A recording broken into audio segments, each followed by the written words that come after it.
Close your eyes and take a slow breath in. Hold it for a moment. Let it out gently. Imagine English is a calm river.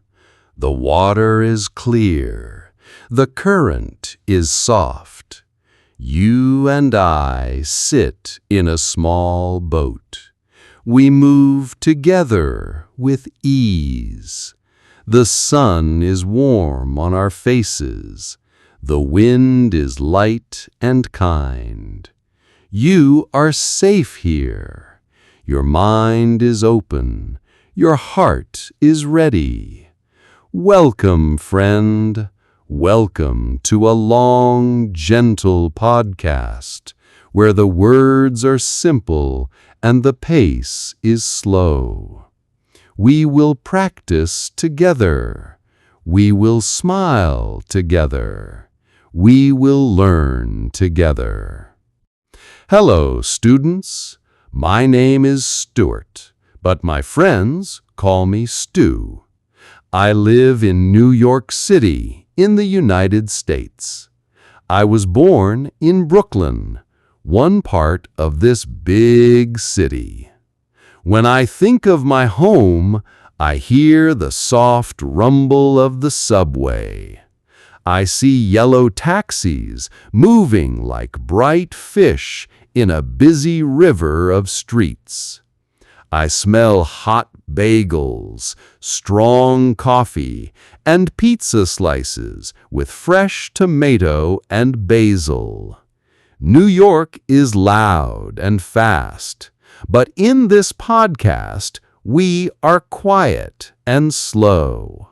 We move at a small, easy speed. We speak short sentences. We breathe. We listen. We repeat.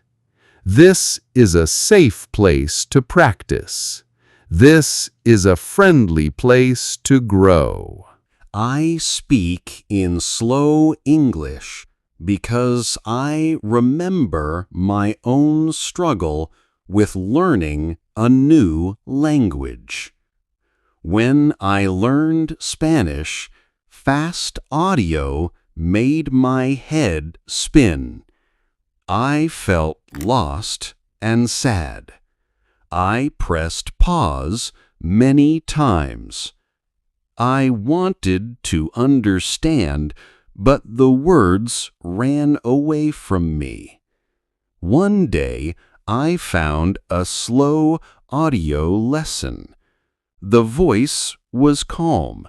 The sentences were short. I smiled. I felt hope return to me. With slow lessons, I learned step by step. I want to give that same feeling to you now. I want you to feel calm, not lost. I want you to feel strong, not small. Together, we will build a happy habit with small steps and kind patience. Let me tell you about my early Saturdays in Brooklyn. When I was a small child, my mother woke me up early. We walked to a little bakery on the next street. The air outside was cool and fresh. My small hand held her warm hand. We bought hot bagels with butter. The bagels were soft inside and a little crisp outside. The butter melted and made a shining lake on top. We stood outside the bakery and took small bites. The bakery was next to an old subway station. While we ate, a train moved under the ground. The earth shook a little. The bagel shook in my fingers. I laughed. My mother laughed too. The morning sun touched the red brick walls. The world felt new and gentle. Those Saturdays were small pieces of magic that still glow in my mind. Now I will describe myself. I am 1 meter and 79 centimeters tall. If you like feet and inches, that is 5 feet and 10 inches. My hair is dark brown. I try to comb it each morning, but one small piece always points in a funny direction, like it wants to tell a joke. My eyes are brown. I have a small scar on my left eyebrow. When I was 8 years old, I tried to ride my bicycle with no hands. I felt like a bird for 1 second, but then I hit a metal mailbox. The mailbox was strong. My eyebrow was not strong. I bled a lot. A kind neighbor ran to help me. My mother held my hand and said, "You are brave." At the clinic, a nurse cleaned the cut. I learned an important lesson that day. I learned to look where I am going. Even now, when I walk, when I bike, when I plan my future, I remember that lesson. Look where you are going. Today, I live in a small studio apartment on the 5th floor of a red brick building. A studio apartment is one room that does many jobs. One corner is my kitchen. One corner is my bed. The space in the middle is my living room. I have one window that faces east. In the morning, the sun jumps into my room and paints the walls gold. It feels like the sun says, "Good morning, Stu. Wake up and smile." From my window, I can see the street below. I see yellow taxis, food delivery riders, and many people walking fast. Some people say, New York never sleeps. I think New York dreams out loud. My job is at a language school in Midtown Manhattan. My title is Student Support Assistant. I open the door and say hello. I smile at each student. I give ID cards. I guide new students to classrooms. I fix copy machines. I make coffee for the office. I help someone find the right bus. I show someone how to use the printer. I walk a nervous student to the right room. The pay is small, but the job feels big. I meet people from many countries every day. 1 hour, I speak a little Spanish with a boy from Peru. The next hour, I help a grandmother from Korea write an email to her grandson. I hear many accents. I see many smiles. I learn many names. I feel grateful. Small acts of help make my heart warm. After work, I ride my bicycle home. I pass small shops and tall buildings. I wave to a street vendor who sells roasted nuts. I stop at one red light and breathe. I look at the sky and count slow clouds. When I arrive at my building, I carry my bike up the stairs to the 5th floor. I open my door. I take off my shoes. I make green tea with honey. I put a thick blanket over my desk to stop echo. I sit down and open my notebook. I speak slowly into my microphone and record. I record this podcast. I think of you listening. I want you to feel calm. I want you to feel brave. I want you to feel proud of each small step. When I am not working or recording, I have 3 favorite hobbies. My first hobby is photography. I carry a small camera when I go outside. I take pictures of clouds that look like ships. I take pictures of funny dogs with big ears. I take pictures of colorful street walls and smiling strangers. Sometimes I print the photo and give it to the person in the picture. They feel seen.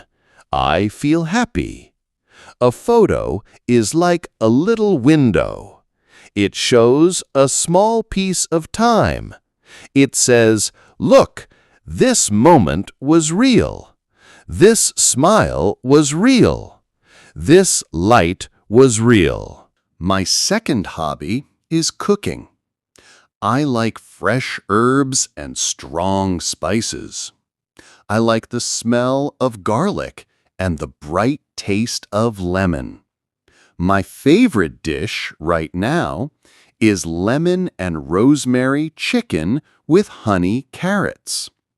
When I cook it, the room smells like a warm garden mixed with sweet rain. My neighbors sometimes knock and ask, "What are you cooking, Stu?" I laugh and say, "Come and taste." Food is not only fuel, food is love, memory, and comfort. Food is a story you can eat. When we share food, we share a kind of joy that needs no translation. My third hobby is midnight skateboarding. At midnight, the streets are quiet. The shops are closed. The lights are soft. I push my skateboard under silver street lamps and feel free. The board rolls like a whisper. The wind touches my face. The city is still awake, but it is slow. I glide past dark windows and sleeping trees. I feel like I am drawing a secret line across the night. I am careful to look where I am going. I wear a helmet. I listen for cars. I stop at each corner. I move like a calm river. I return home with a quiet smile. Here are a few fun facts about me. I can juggle 3 oranges, but apples are heavy, so I drop them more often. One day, a raccoon stole my peanut butter sandwich in Central Park.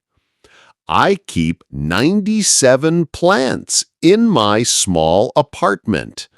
They live on shelves, on the windowsill, and in hanging pots.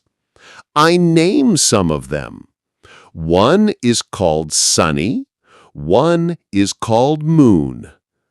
My dream is to take a very long train ride from New York to Alaska. I want to see tall mountains and the green light of the northern sky. I want to drink hot tea in a train car and watch white snow fields roll by like a slow movie. Now, I invite you to repeat a few short lines with me. You can say them out loud or in your mind. I like slow English. I can learn. I am patient. I listen and breathe. English is my friend. Practice makes me stronger. Small steps every day. I will now tell you about my family. Families are like snowflakes. Each one is special. My family is small but warm. My mother is named Carla Wilson. She is 52 years old, but she looks younger. She teaches art in a high school in Queens. Many mornings she has red or blue paint on her fingers. Her rule in class is simple and kind. She says, "Show me how you see the world." When I was little, she gave me crayons and no instructions. I drew a purple dog with orange ears and green paws. She smiled and said, "Wonderful! Your dog is full of imagination." Because of her, I believe that creativity is freedom. I believe that there is no single correct way to draw a sun or a tree. There is your way, and that is enough. My father is named Jordan Wilson.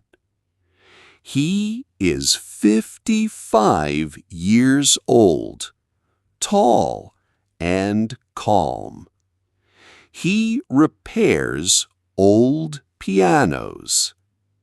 He listens to each key like a doctor listens to a heart. He turns one small screw and music returns. Sometimes he brings a piano key home to show me. He says, "Listen, do you hear that tiny click?" I nod. He smiles. From him, I learn patience. Patience is not only waiting, patience is active listening. Patience is caring attention. When I talk with people at work, I try to listen like my father listens to pianos. I try to hear the small sound behind the big sound. I try to hear the feeling inside the words. My younger sister is named Mia. She is 17 years old and loves the night sky. She owns a telescope called Stargazer.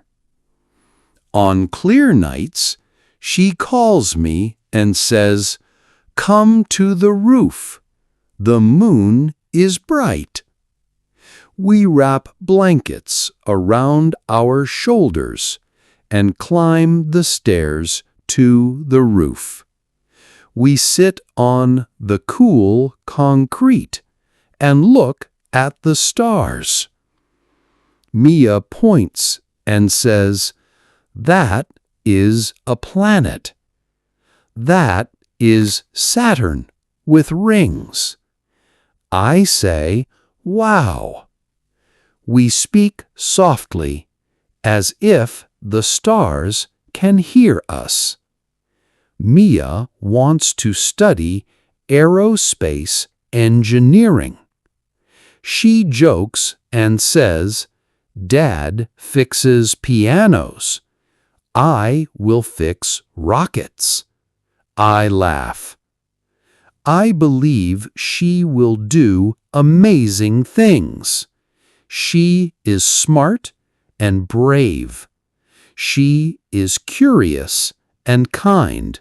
Our dog is named Pixel. Pixel is a retired racing greyhound. He used to run fast on a track. Now he loves sleeping on the sofa.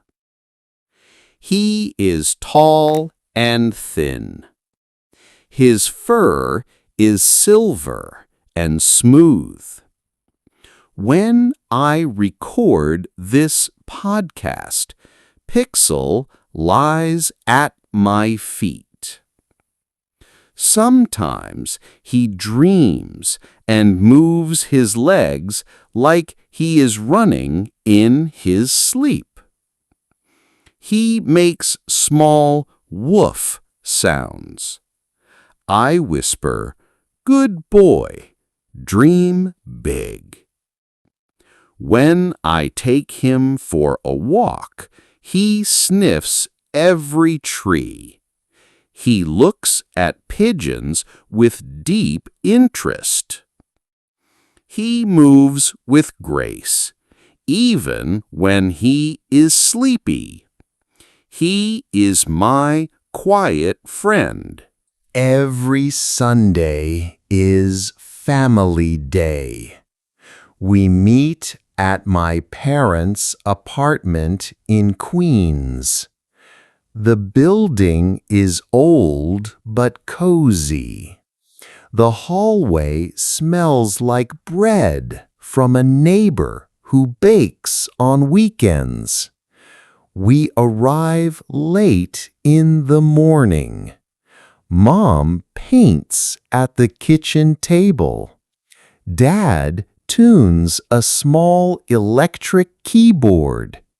Mia edits star photos on her laptop. I cook lunch. The kitchen is small, but we fit. We talk. We laugh. Sometimes we disagree. When we disagree, we pause and breathe. We take a sip of water. We listen again. Soon the air is clear. Love is stronger than anger. After lunch, we play a short board game or take a short walk to the park. Pixel trots beside us and wears a blue collar. We watch kids fly kites if the wind is good. We sit on a bench and share quiet. The day feels soft and whole. Now I will tell you about my normal weekday. Many New Yorkers move very fast. They run for the bus. They drink coffee while they walk. They talk on the phone as they cross the street. I like a slower rhythm. I like to be present. I like to feel my feet touch the ground. I like to feel my breath move in and out. So here is my day in gentle steps. I wake up at 6:45 in the morning. My phone plays soft jazz, not loud beeps. I open my eyes and think of 3 good things. I think of fresh air. I think of a kind friend. I think of warm tea. I say thank you in my mind. I sit up and stretch. At 7 in the morning, I brush my teeth for 2 minutes. I splash cold water on my face. I stretch my neck and my shoulders. I roll my wrists. I take one more slow breath. At 7:15 in the morning, I eat breakfast. I eat Greek yogurt with banana slices, honey, and cinnamon. I call it banana snow because it looks like white snow with golden and brown spots. I listen to a short news podcast for 5 minutes. Then I enjoy silence. The silence helps my mind feel clear. I look out the window and see the morning light touch the top of buildings. At 7:45 in the morning, I pack my bag. I put my camera inside. I add a water bottle. I add my bicycle key. I check for my wallet and my ID card. I put on my blue jacket if the air is cold. I tie my shoes. I smile at Pixel and say, "See you soon, friend." At 8 in the morning, I ride my bicycle to the school. The ride is about 8 kilometers. The streets are busy, but I move with care. When the traffic light is red, I stop and practice Spanish verbs in my head. I say, hablo, hablas, habla. I feel a small joy. Small practice adds up over time. Then I see green trees and a park. The sky is blue and the sun is bright. The water in my bottle is cool. Want to hear about school? At about 8:40 in the morning, I arrive at the school. I open the windows of the classroom to let in fresh air. I move the chairs into a circle. I write a silly English joke on the whiteboard. A student walks in, reads the joke, and smiles. From 9 in the morning to 12 noon, I help students. I check passports and answer questions. I show a new student the right room. I help someone send a letter. I point to a map and explain a route. I say, "Welcome. I am glad you are here." A smile is good medicine. It helps everyone feel at ease. At 12:10 in the afternoon, I eat lunch with co-workers. In 20 minutes, we speak 3 languages. We speak English, we speak Spanish, and we speak Japanese. A co-worker teaches me a new word.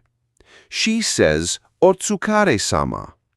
It means, "Thank you for your hard work." I like this word. I like to say it to my friends. I finish my lunch and drink water. I stand up and stretch my back. I feel grateful for this small break. From 1 in the afternoon to 3 in the afternoon, I have quiet project time. I sit with my notebook. I plan future podcast episodes. I write ideas in simple words. I test the words out loud. I cut long sentences into short, clear sentences. I think of you and how to help you smile while you learn. I think of short stories that carry easy grammar and warm feelings. I think of kind questions you can answer in your mind. At 3:15 in the afternoon, I move my body. I do 10 push-ups, then 10 squats, then 10 jumping jacks.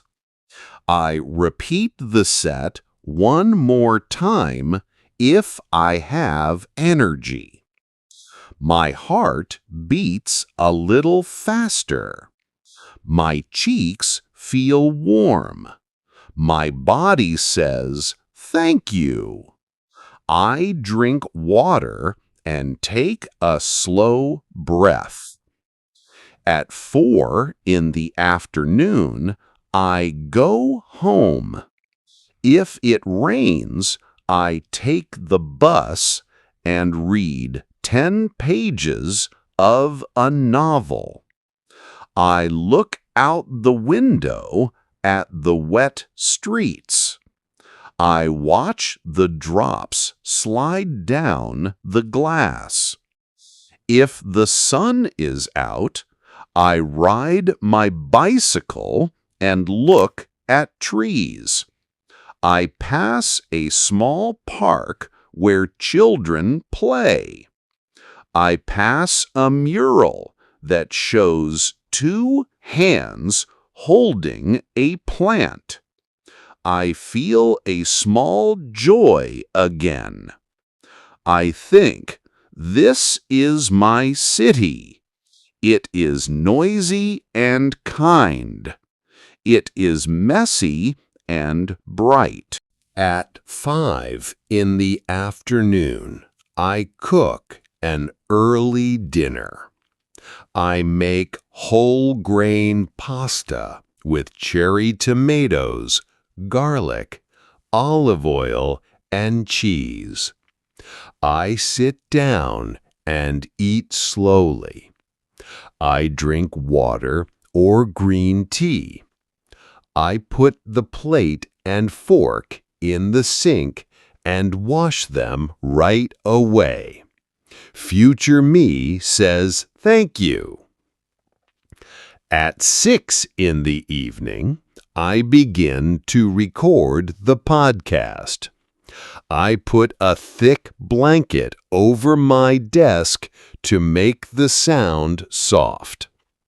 I place tea near my hand. I look at my notes. I breathe. I speak slowly and clearly. Pixel sleeps under the desk. He makes a small snore sound. It is very cute. At 8 in the evening, I take a phone-free walk.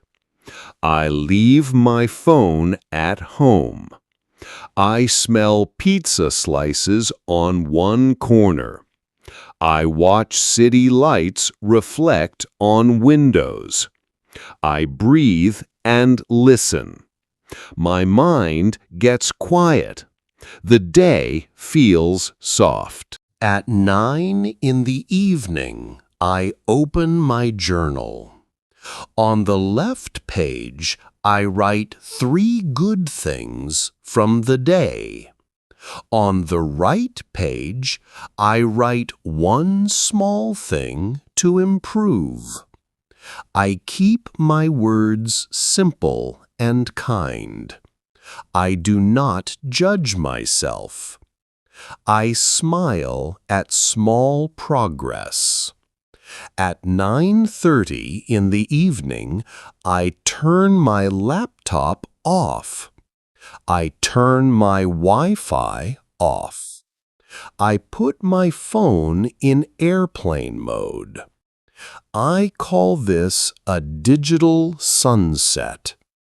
At 9:35 in the evening, I read a paper book. Tonight, I read The Little Prince. The words are simple and deep. The story is quiet and bright. At 10:15 in the evening, I close my eyes. I say, "Thank you, day." I sleep. Let me tell you a little about my city.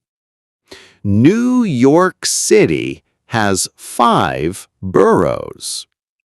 Their names are Manhattan, Brooklyn, Queens, the Bronx, and Staten Island.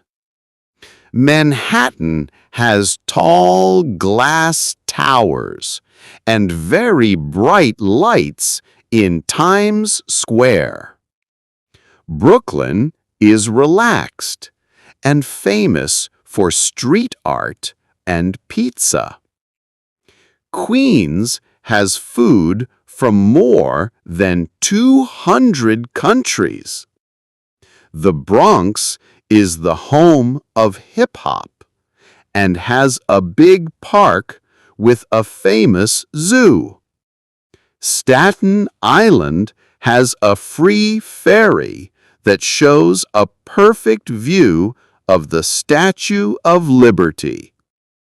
The subway is noisy, but it connects almost everything. You can travel far under the ground and arrive in a very different part of the city. In New York, we feel 4 strong seasons. Winter is cold and sometimes snowy. Spring brings pink flowers and soft rain. Summer is hot and has ice cream trucks that sing a little tune. Autumn paints the parks with red and gold leaves that fall like slow confetti. I love to stand on a corner and watch people. A man in a suit walks fast and drinks coffee. A small child points at a dog and laughs. A woman carries flowers wrapped in brown paper. A food cart makes steam that smells like cinnamon and nuts. A bus opens its doors with a sigh. A cyclist rings a bell. A street musician plays a gentle song on a saxophone. A group of students speak 3 different languages and still understand each other with smiles and hands. The city is a moving story. Every corner holds a small poem of daily life. Now, I will guide you through a short breathing practice that you can use any time you feel nervous about English. Sit up tall but soft. Put your feet on the ground. Imagine roots going down from your feet into the earth. Breathe in through your nose for 4 slow counts. 1, 2, 3, 4. Hold your breath for 2 gentle counts. 1, 2. Breathe out through your mouth for 6 slow counts. 1, 2, 3, 4, 5, 6. Let your shoulders drop. Let your jaw relax. Say to yourself, I am learning. I am safe. I am patient. Repeat this 2 more times if you like. Feel the calm. Bring this calm with you when you listen to English. Bring this calm with you when you speak. I want to share a few easy learning tips in a friendly way. You can repeat after me if you want. I will keep the ideas very simple. Listen every day, even if it is only for 10 minutes. Short and daily is better than long and rare. Speak out loud, even when you are alone. Your mouth needs practice as much as your mind. Do not fear mistakes. Mistakes are teachers with kind faces. Read simple books that make you smile. Write a tiny journal in English with 2 or 3 lines each night. Ask simple questions. Answer in simple sentences. Keep your heart soft and your humor alive.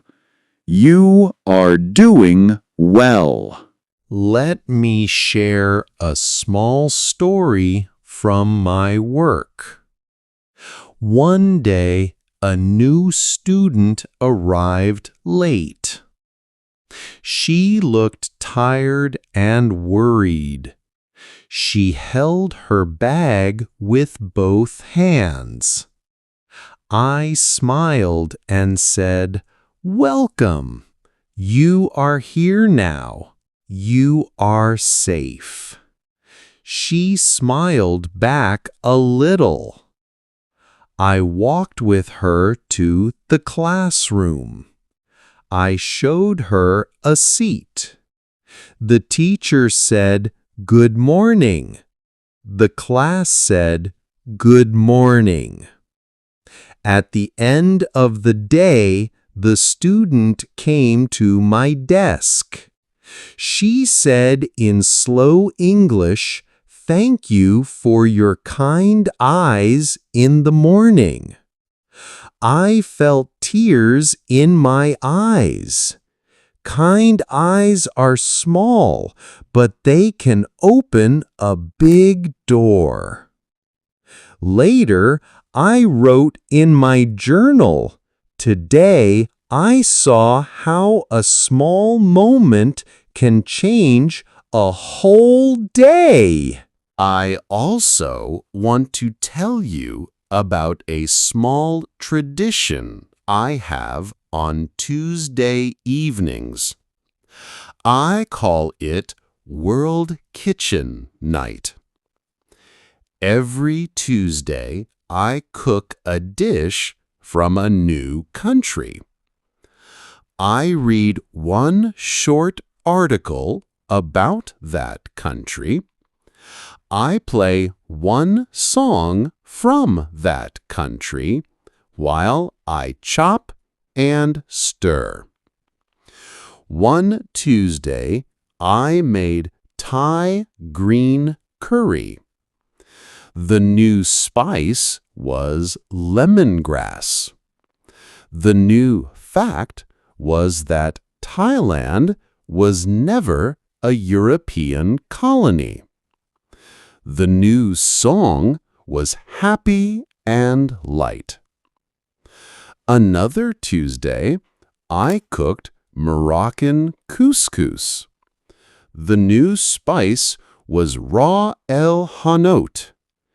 The new fact was that Marrakesh is called the Red City.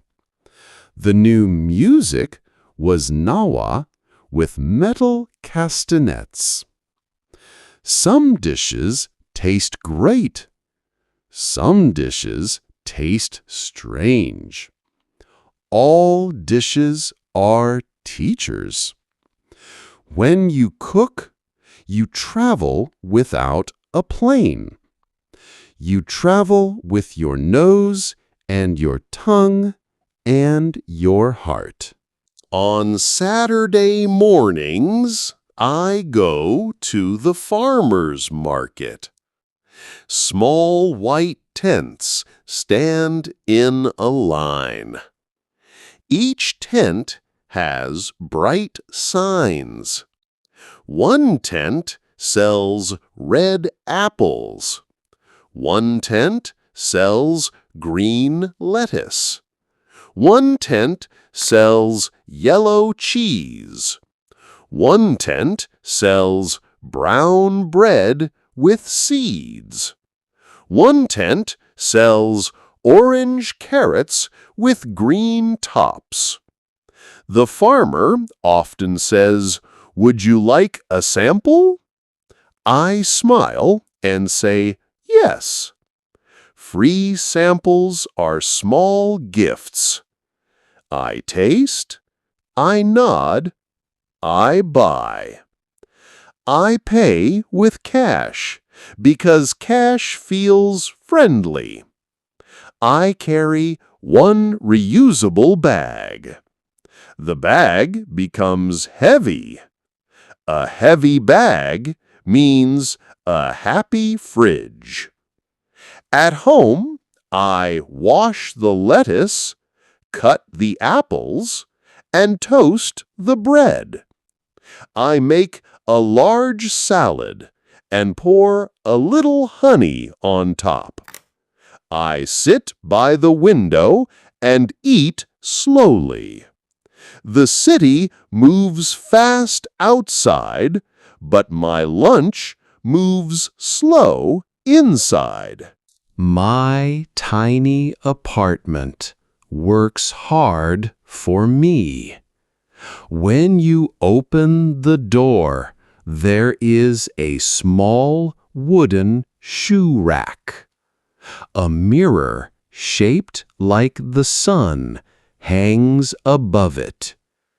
I check my hair there before I leave the house. A coat hook holds my blue jacket. A tiny basket under the hook holds my keys, my wallet, and a face mask. If the basket is empty, I know I forgot something. 3 steps forward, there is a gray sofa that opens into a bed. In the morning, I fold the bed back into a sofa. In the night, I pull it open. A light coffee table stands in front of it. I built the table from old pallet wood. I sanded the wood until it was smooth. I painted it white. I added small wheels. The table rolls easily when I need more space. Under a sheet of glass, I keep postcards from friends. One shows a polar bear from Canada. One shows cherry blossoms from Japan. One shows yellow trams from Portugal. Each postcard is a memory ticket. When I feel lonely, I look at them and feel a friend near me. The kitchen sits in one corner. It is compact but smart. A small fridge lives under the counter. Next to the fridge is a 2-burner electric stove. A stainless steel sink sits beside it. The counter space is exactly 1 meter. So I use every centimeter with care. A magnetic strip holds my knives. A simple rail holds 2 ladles and 1 spatula. A single shelf above the sink holds 8 glass jars with dried spices. The labels face forward so I can see them at a glance. They say turmeric, cumin, paprika, coriander, chili, thyme, oregano, and rosemary. I own 2 pots and 1 pan. The big pot is for soup. The small pot is for rice. The pan is for almost everything else. I have a simple rule for my tiny space. 1 in, 1 out. If I buy a new tool, I must give away an old tool. This rule keeps the kitchen clear and calm. My desk sits near the window. The desk is a plank of wood on 2 filing cabinets. On the desk, there is a laptop on a stand, a small mixing board, a large microphone on a boom arm, a glass of water, and an open notebook with today's script. When I record, I throw a thick blanket over the desk and over my head. I look like a funny tent, but the sound becomes soft and clear. Pixel sleeps under the desk while I speak. Sometimes he opens one eye and then closes it again. The light from the window changes as the day moves. I watch the shadows walk across the wall. The city sounds arrive in waves and then fade. It feels like the room breathes with me. My bathroom is tiny but bright. White subway tiles cover the walls. Black hexagon tiles make a simple pattern on the floor. A small shower lives in one corner. A small sink lives in the middle. A toilet lives in the other corner. Above the sink is a mirror cabinet. It holds a toothbrush, toothpaste, face soap, and 1 razor. A green pothos plant hangs from a hook. The plant loves steam and grows long vines that touch the wall.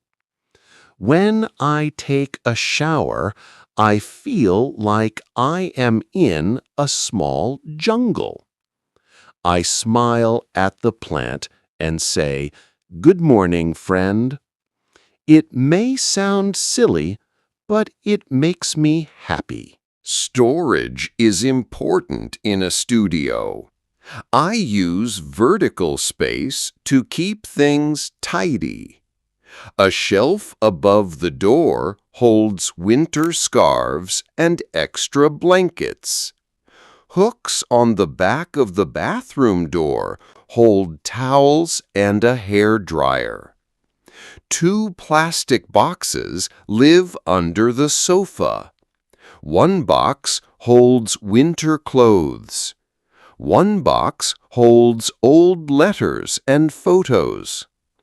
A floating shelf near the ceiling holds tiny pots with small indoor plants. The plants look like a green necklace around the room. The room is small, but it feels alive. At night, the apartment changes into a soft cave. I push the coffee table to the side. I pull the sofa into bed mode. I switch on fairy lights along one wall. The fairy lights are soft yellow. The city lights outside are bright white. I close the curtain halfway. Inside feels like a quiet cave. Outside feels like a million stars. I read 10 pages of a paper book. Pixel moves from the floor to the bed. He curls near my feet and sighs. I put my journal on the nightstand. I turn off the fairy lights. The room becomes a calm pool of dark. I whisper, "Thank you, day," and sleep. Before we pause, let us do a tiny review in a gentle way. You can answer out loud or in your mind. In which part of New York was I born?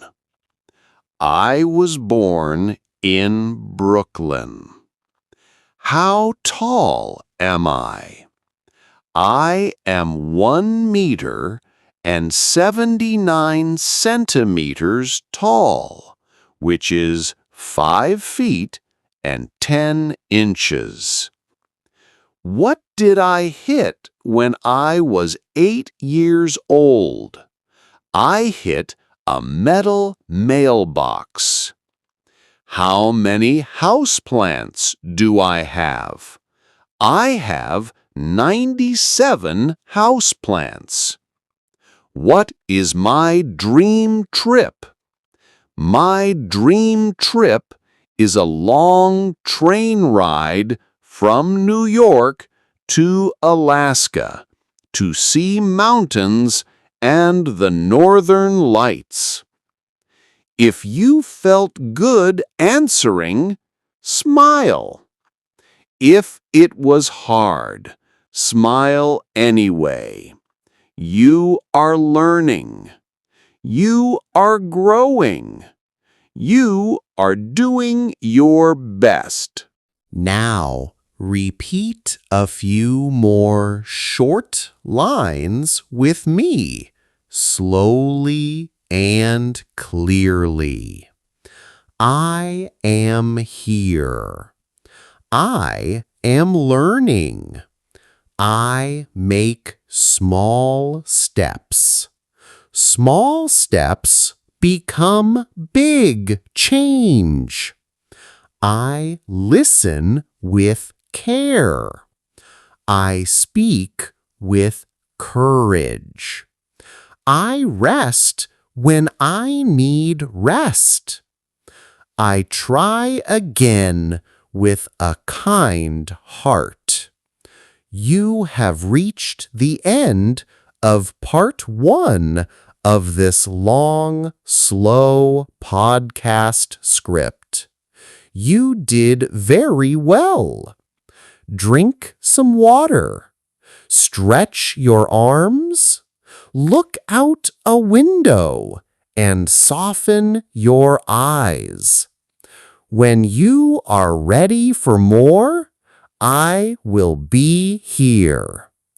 In the next part, we will explore food stories, simple meal ideas, tiny home tricks, urban gardening, and a very funny cat named Nimbus who thinks he owns the whole sofa and maybe the whole world. I will keep the words simple. I will keep the pace slow. I will keep my heart open for you. Take one calm breath with me. Breathe in slowly through your nose.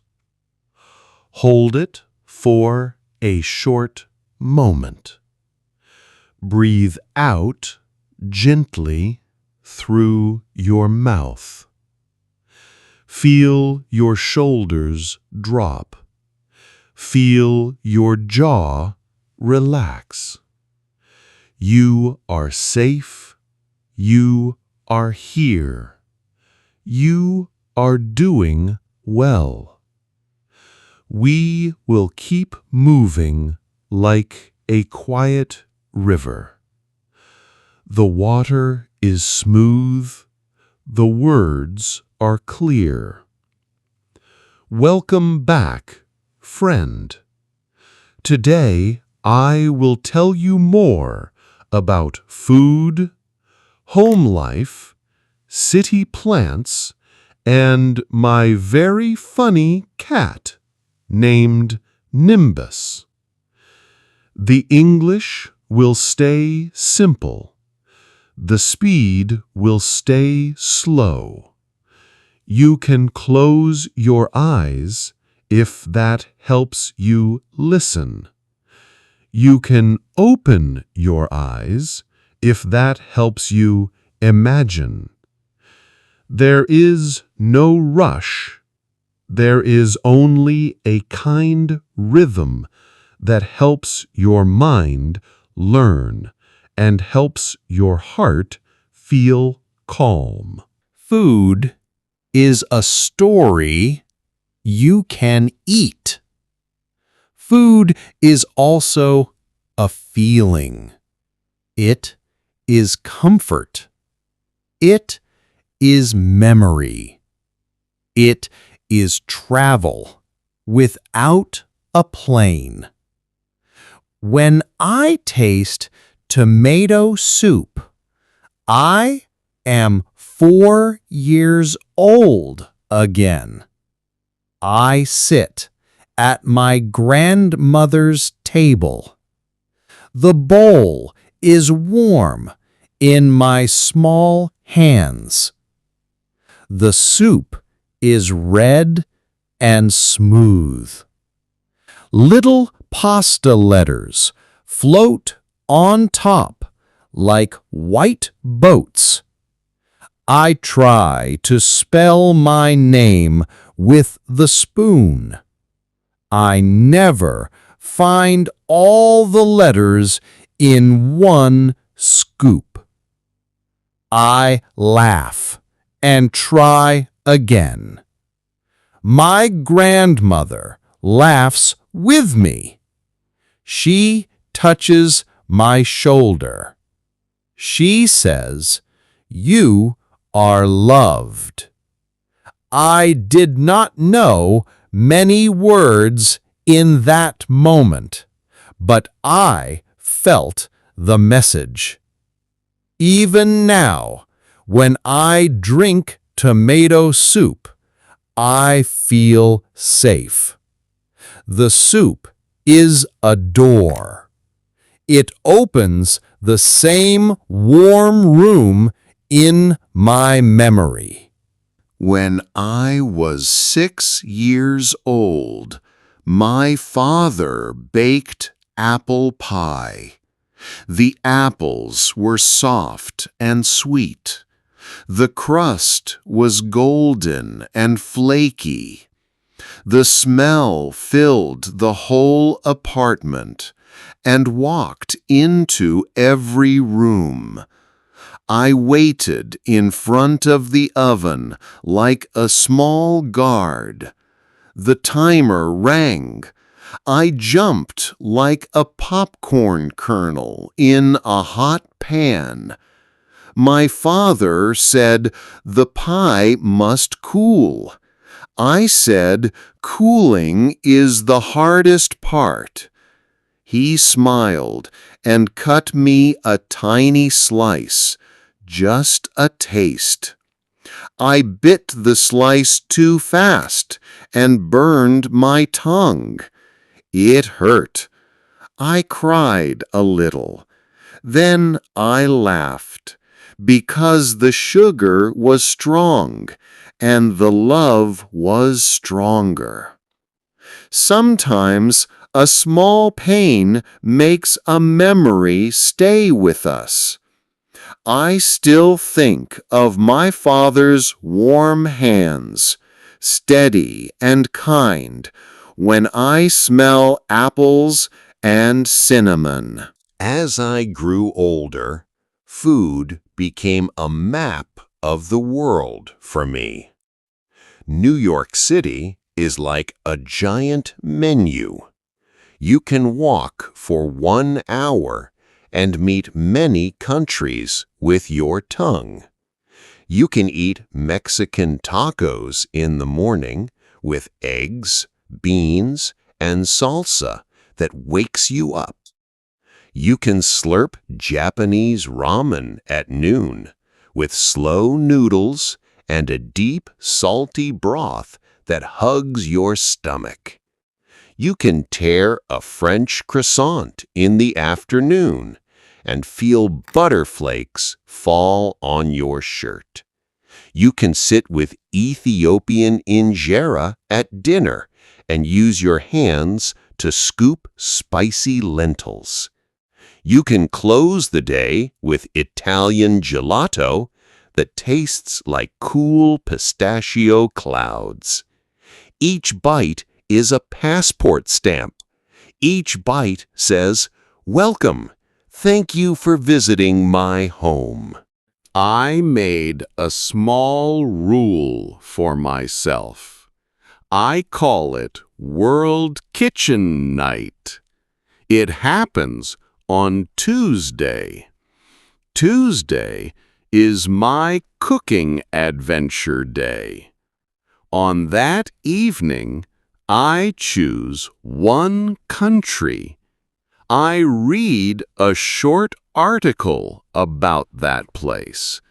I learn one small fact.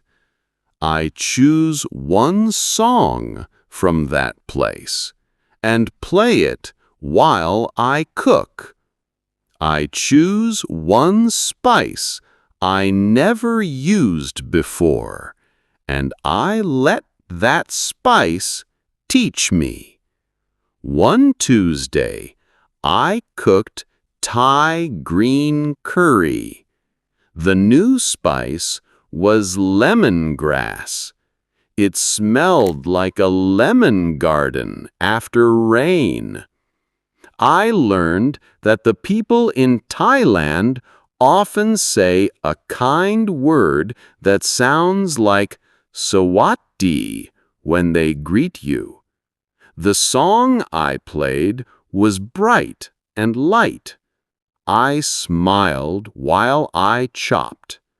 Another Tuesday, I made chana masala from India. The new spice was garam masala. It was warm and deep. I learned that the name of the dish simply means chickpeas in a mix of spices. I played a happy song with hand drums, and my spoon kept time with the beat. One more Tuesday, I cooked Turkish menemen, which is eggs with tomatoes and peppers. I learned that many people there enjoy it for breakfast with fresh bread. I played a soft song with a long singing string. The kitchen felt like a small concert. Some dishes were perfect. Some dishes were strange. All dishes were teachers.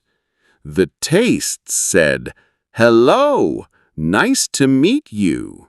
In my small kitchen, I follow a few golden ideas.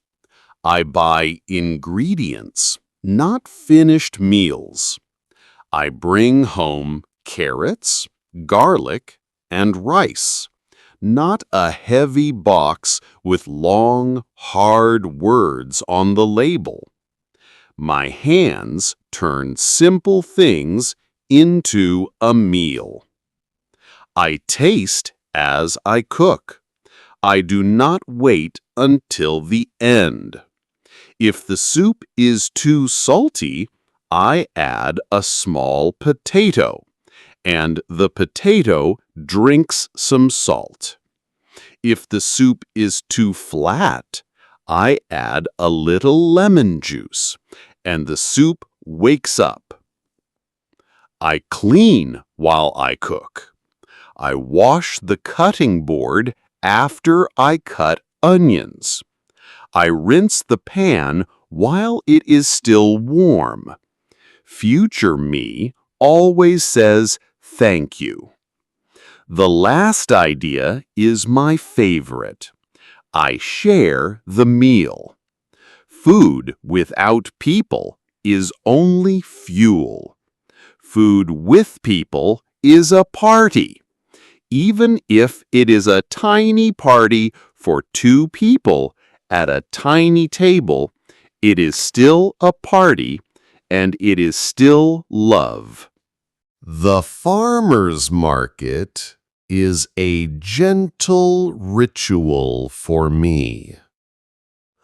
On Saturday morning, I walk to the market with a cloth bag.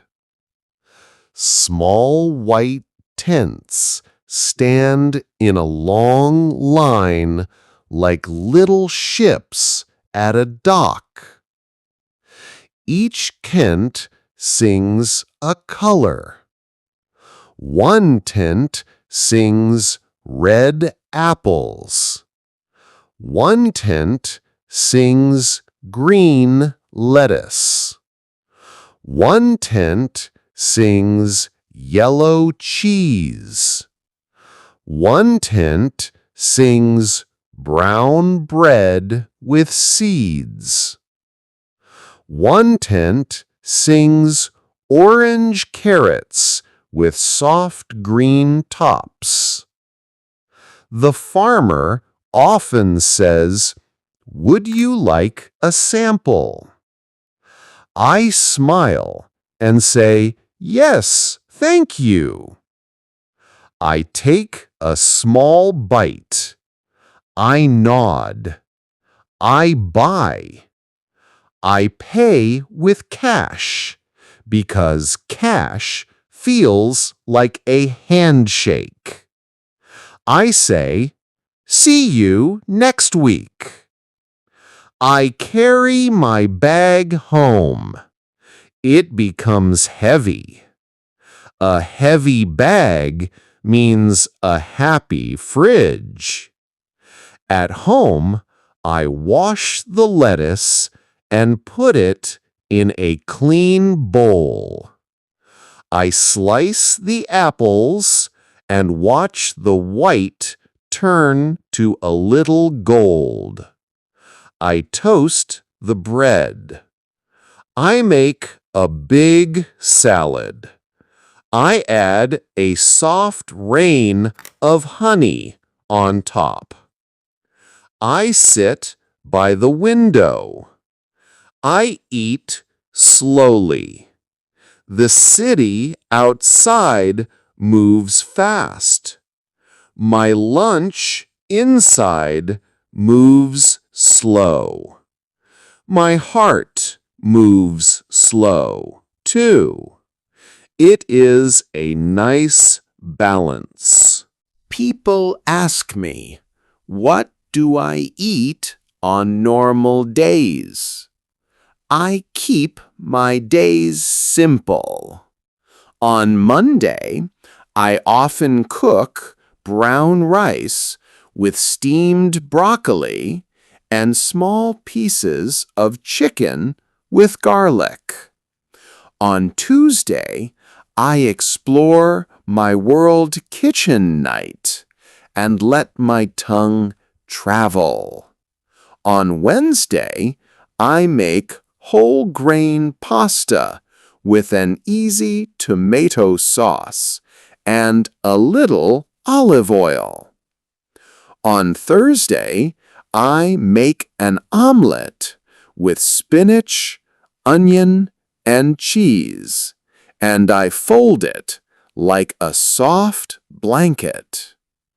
On Friday, I make a flatbread pizza with tomatoes and olives. Breakfast is small, usually yogurt and fruit. Lunch is easy, a salad or a sandwich.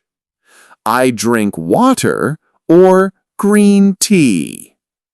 I drink black coffee when I need a gentle push.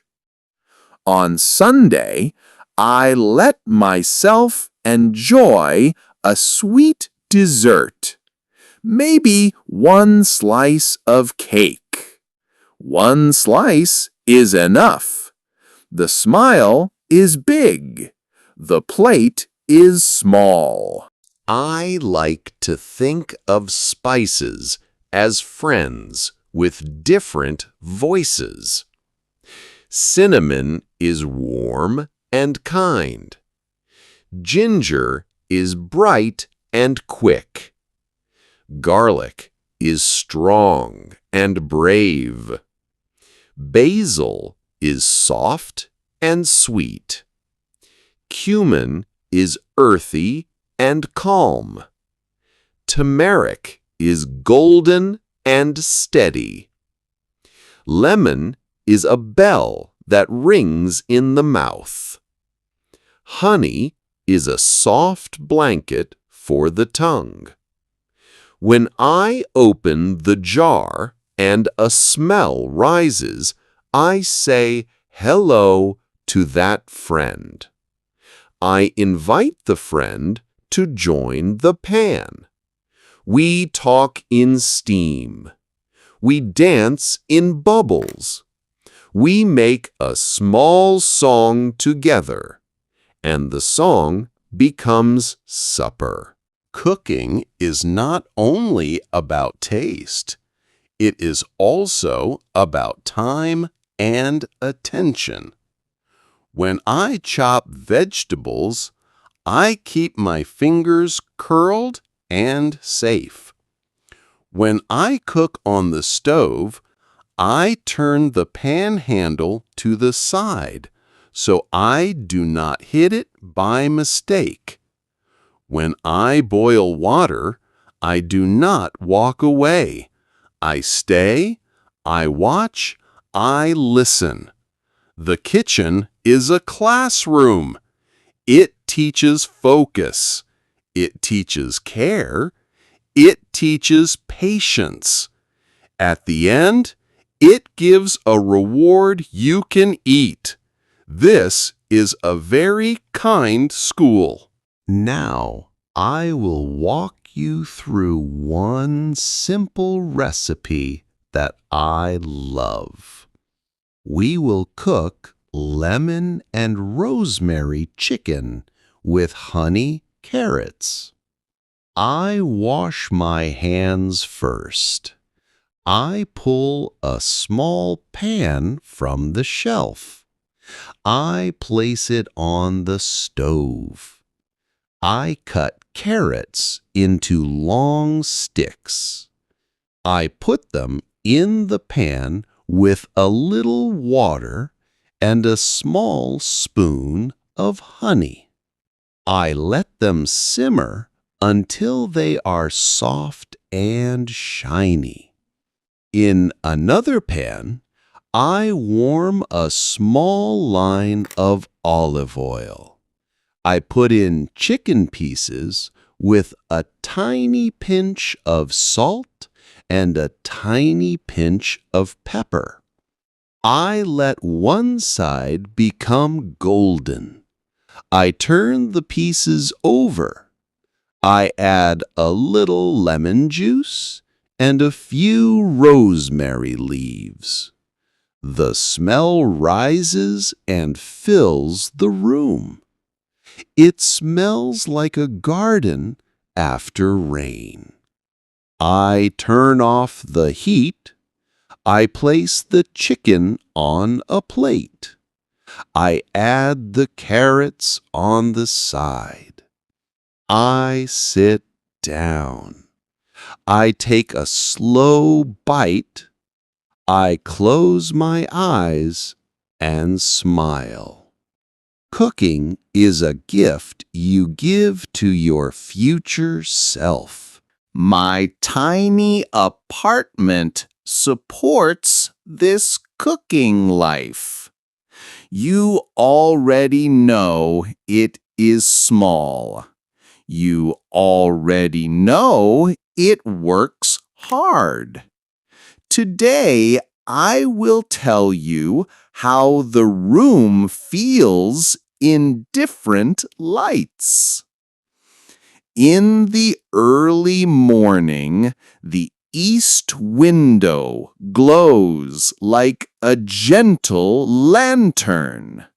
The walls turn gold for a short time. Dust floats in the beam like tiny planets. The plants lift their leaves to drink the light.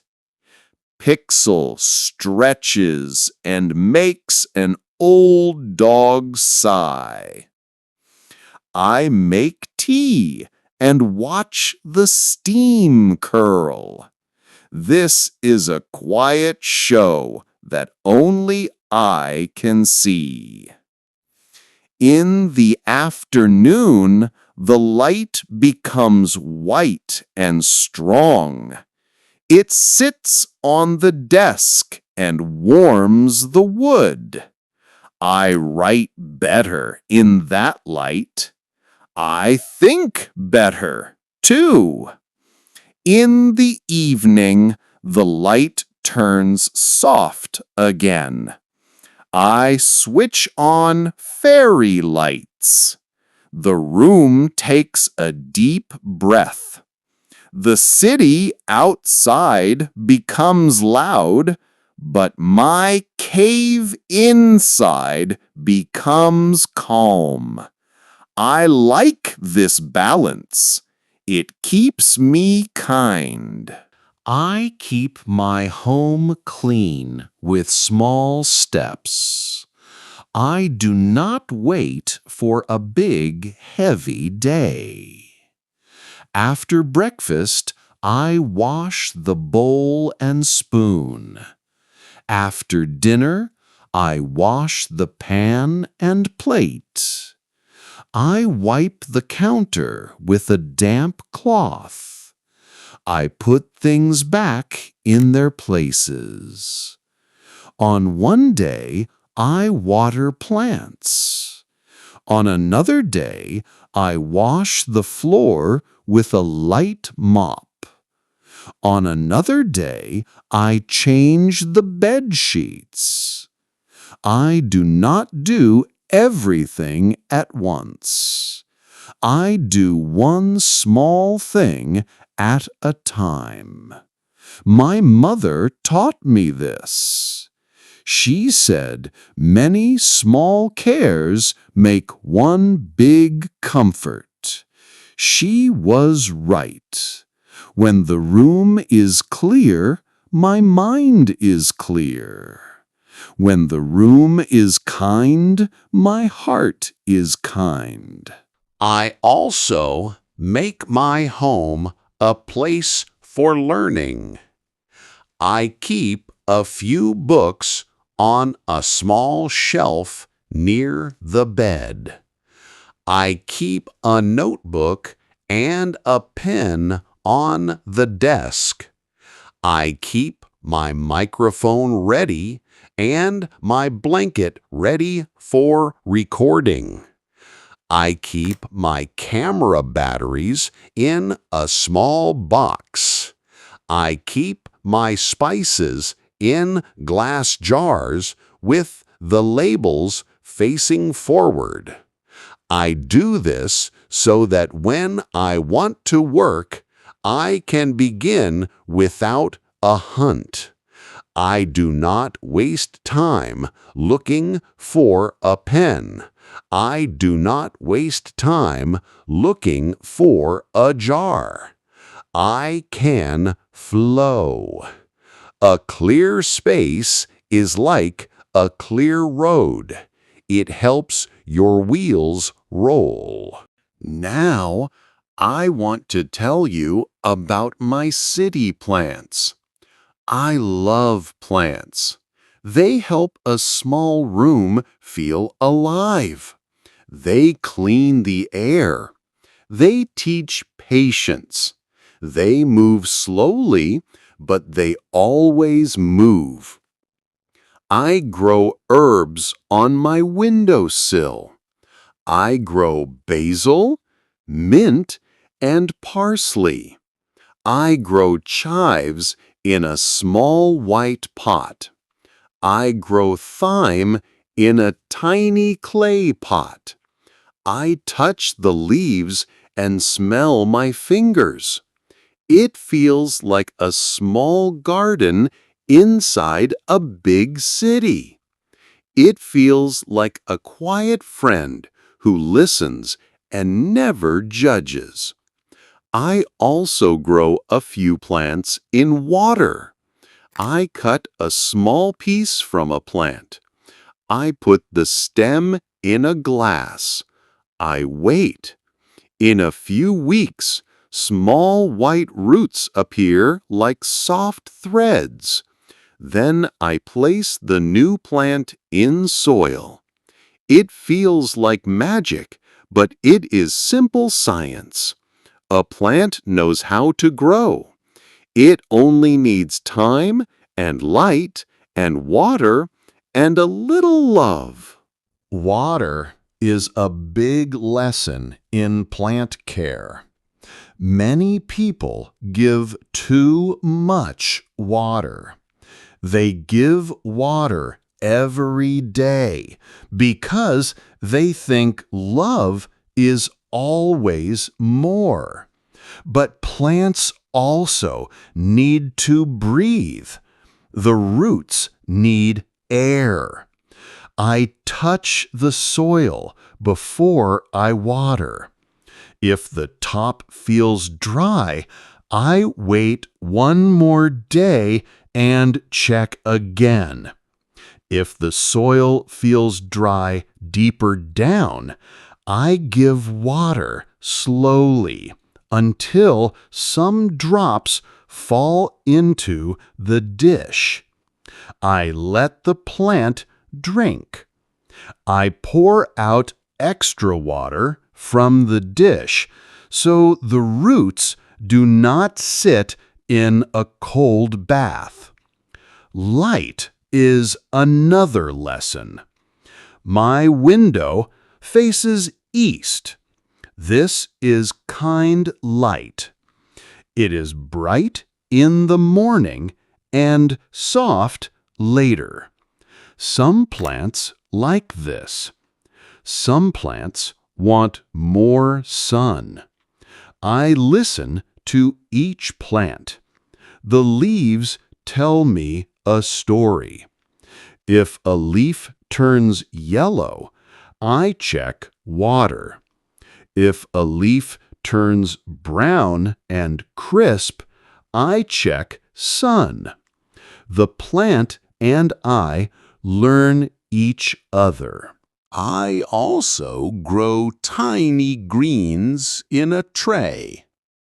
People call them microgreens, but I call them baby leaves. I spread a thin layer of soil. I sprinkle seeds. I place the tray near the window. I mist the seeds with a spray bottle. In a few days, small green lines push up like little soldiers. I smile at their team spirit. After 1 week or 2 weeks, I cut the baby leaves with scissors and put them on my toast. They taste fresh and proud. It is a quick garden in a small home. It costs a little, it gives a lot. Compost is a word that sounds heavy, but the idea is soft. Compost is old food and dry leaves that turn into dark, rich soil. I cannot keep a big compost bin in my apartment, but the market in my area has a compost drop. I save tea leaves, coffee grounds, and vegetable peels in a small bag in the freezer. On Saturday, I take the bag to the market and give it to the compost bin. My waste becomes food for new plants. The circle closes. The earth says thank you. I say thank you back. Now it is time to meet Nimbus, my funny cat. A few months ago, I visited an animal shelter in Queens with my sister. We went to bring blankets and toys as a small donation. We walked past cages with shy eyes and soft paws. One gray cat sat in the corner of a little room. He looked like a cloud on 4 legs. His fur was silver and soft. His eyes were bright gold. He looked at me. I looked at him. He blinked once, very slow. I blinked back, very slow. The worker smiled and said, "He likes you." I sat on the floor. The cat walked to me and put his head under my hand. I scratched his chin. He purred like a small engine. My heart made a decision before my head did. I signed the papers. I carried him home in a carrier. I named him Nimbus, which is a cloud. He was light like a cloud. He moved like a cloud. He slept like a cloud on a windowsill and warmed my room with his soft, quiet weather. At first, I worried about Pixel and Nimbus. Pixel is a gentle dog, but he is big and fast when he wants to be. Nimbus is a cat with strong ideas about space and rules. The first day, I kept them in different rooms. I let them smell each other under the door. They both sniffed and then sat down. The second day, I placed a baby gate in the door frame so they could see each other but not touch. Pixel wagged his tail. Nimbus lifted his head and blinked. The third day, I let them meet in the same room for a short time. I sat on the floor with treats in both hands. Pixel was careful. Nimbus was curious. After a few days, they became quiet friends. Now Pixel sleeps on the bed. Nimbus sleeps at the foot of the bed or on the chair near the window. They do not cuddle, but they respect each other. This is enough. This is peace. Nimbus is funny in many small ways. He believes my desk is his mountain. He jumps on the mountain and looks at me with proud eyes. He touches the microphone with his nose. He puts one paw on my notebook as if to say, "I will help you write." When I type on the keyboard, he likes to sit on the warm keys. He adds extra letters that are not real words. I say, "Thank you, assistant," and I move him gently to the side. Nimbus likes the sound of paper. He bats a pen with his paw. The pen falls to the floor. He looks at me. He says nothing. His face says, "Gravity works. You are welcome." He chases a red dot from a small light.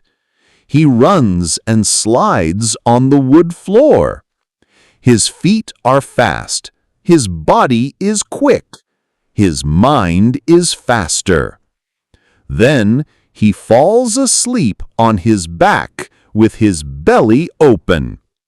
It is hard to be serious when a cat sleeps like a small, happy croissant. Pixel and Nimbus have a simple dance each evening. I make tea. I sit on the sofa. Pixel jumps up and curls by my legs. Nimbus jumps up and sits on the arm of the sofa like a guard at a gate. He watches the window. He watches the door. He watches me. If I move my hand, he sniffs my fingers. If I scratch behind his ear, he leans into my hand like putty. If the kettle makes a small whistle, he looks at it as if the kettle speaks a secret. I say, "It is only steam, friend."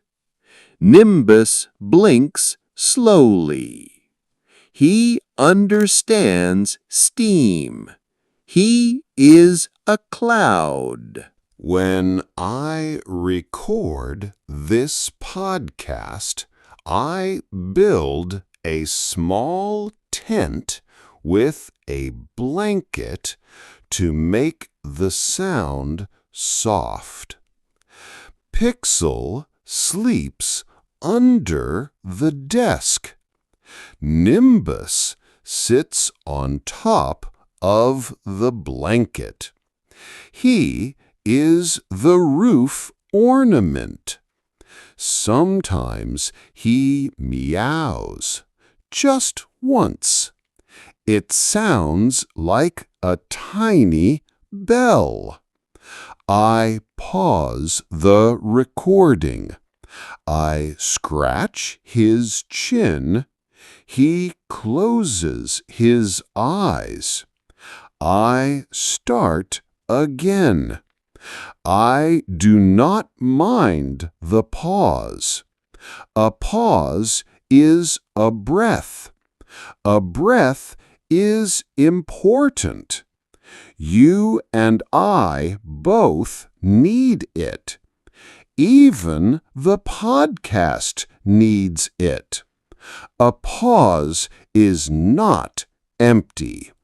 A pause is full of calm. Food and pets and plants and simple rooms all connect in a line of care. When I cook, I care for my body. When I clean, I care for my mind. When I water plants, I care for the air. When I pet Pixel and Nimbus, I care for my heart. This line of care runs through the day and helps me feel steady. It helps me speak kindly to myself when I make mistakes. It helps me forgive. It helps me try again. It helps me learn new words with a smile. You can make your own line of care too. Maybe you drink a glass of water each morning and say one kind sentence to yourself. Maybe you clean your cup right after tea and thank your future self. Maybe you put one small plant on a windowsill and learn its name. Maybe you cook one simple meal each week and share it with a friend. Maybe you take a slow walk after dinner and leave your phone at home. These are small moves. They do not look like much, but they build a strong floor under your feet. Now let us breathe together again. In through the nose, slow and steady. Hold a moment, and out through the mouth, long and gentle. Say in your mind, I am learning. Say in your mind, I am patient. Say in your mind, I am enough. If a hard feeling visits you, nod at it. Say, I see you. Then let it pass like a cloud. You are the sky. The cloud is only a visitor. Nimbus would agree with this idea. He is a cloud expert. Let us review a few soft facts from today. You can answer in your mind or out loud if you want. On which day do I cook World Kitchen Night? I cook on Tuesday. What new spice did I try for Thai green curry? I tried lemongrass.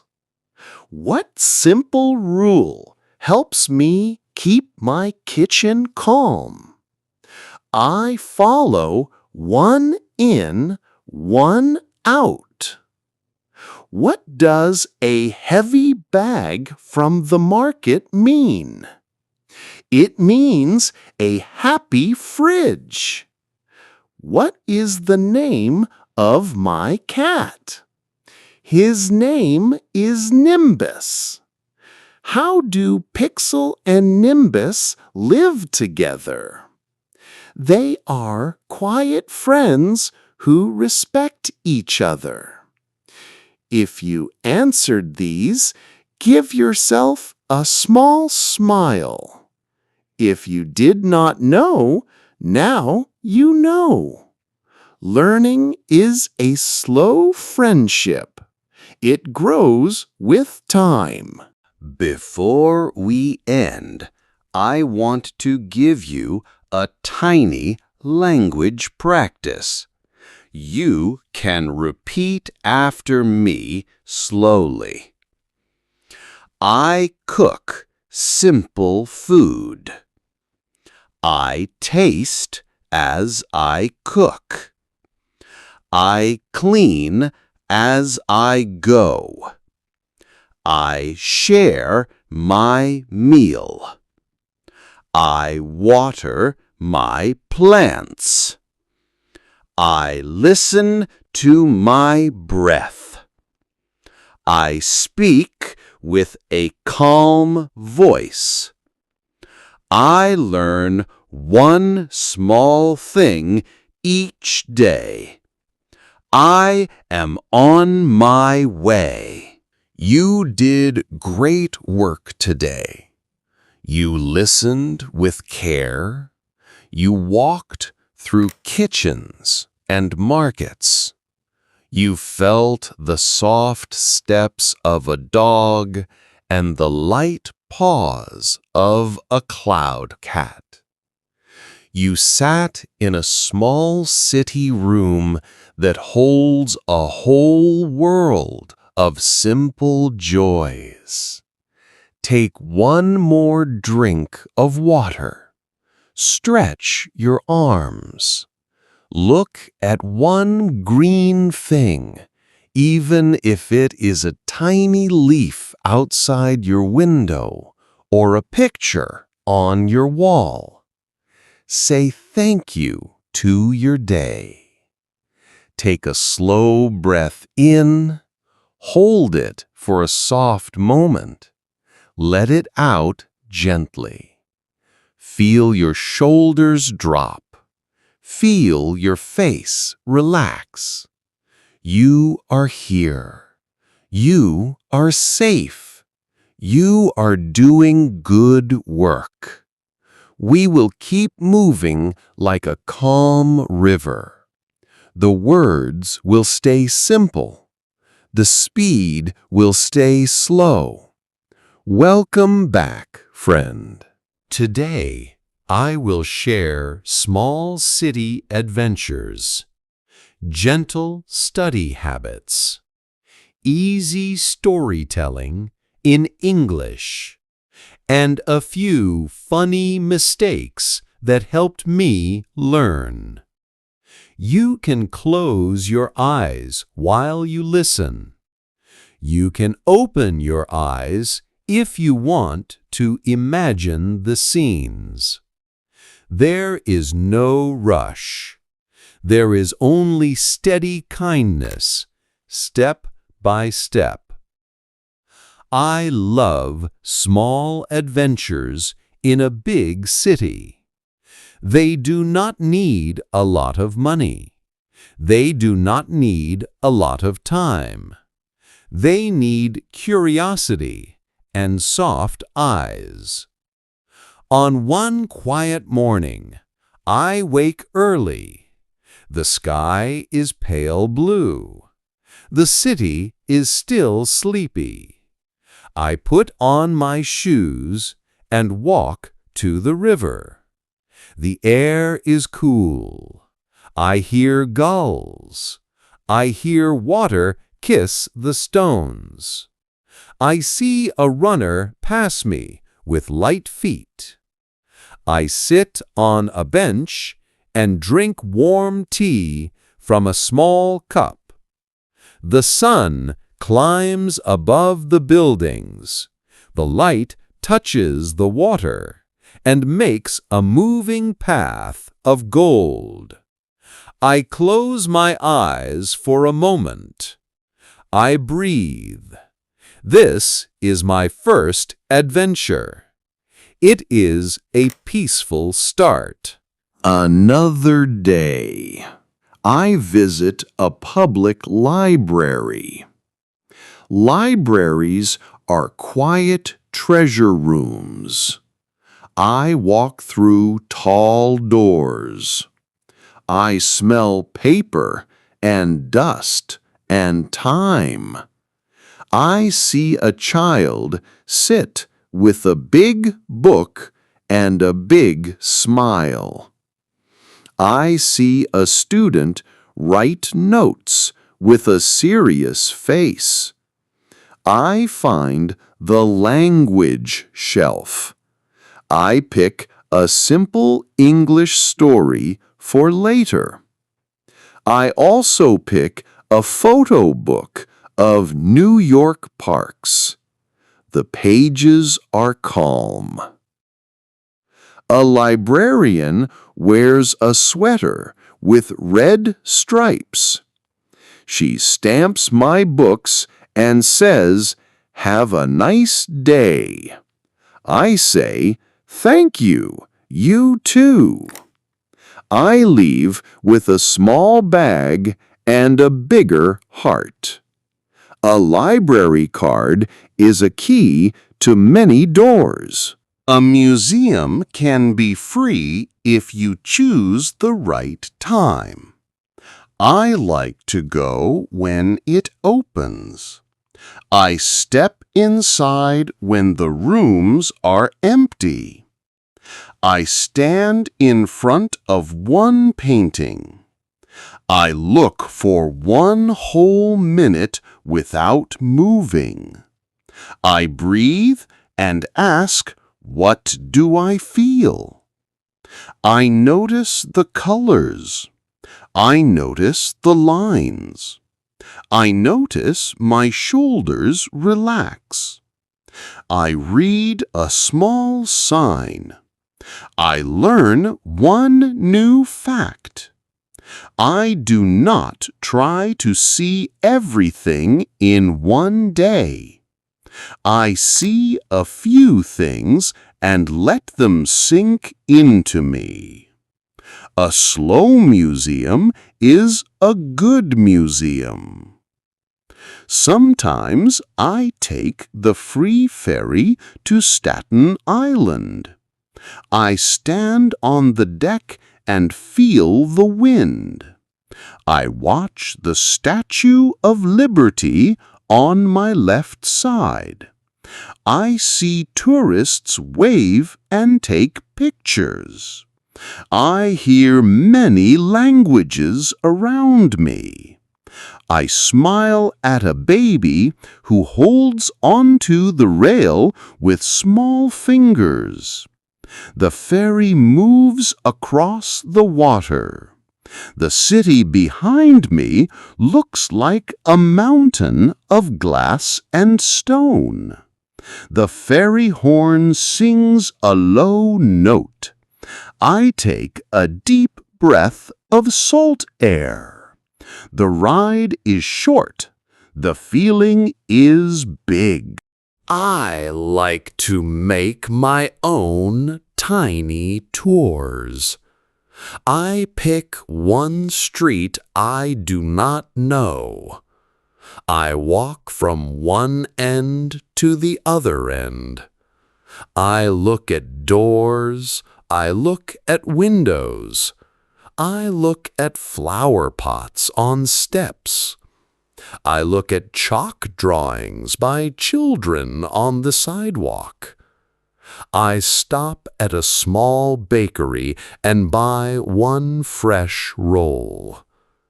I stop at a small gallery and look at 3 photos.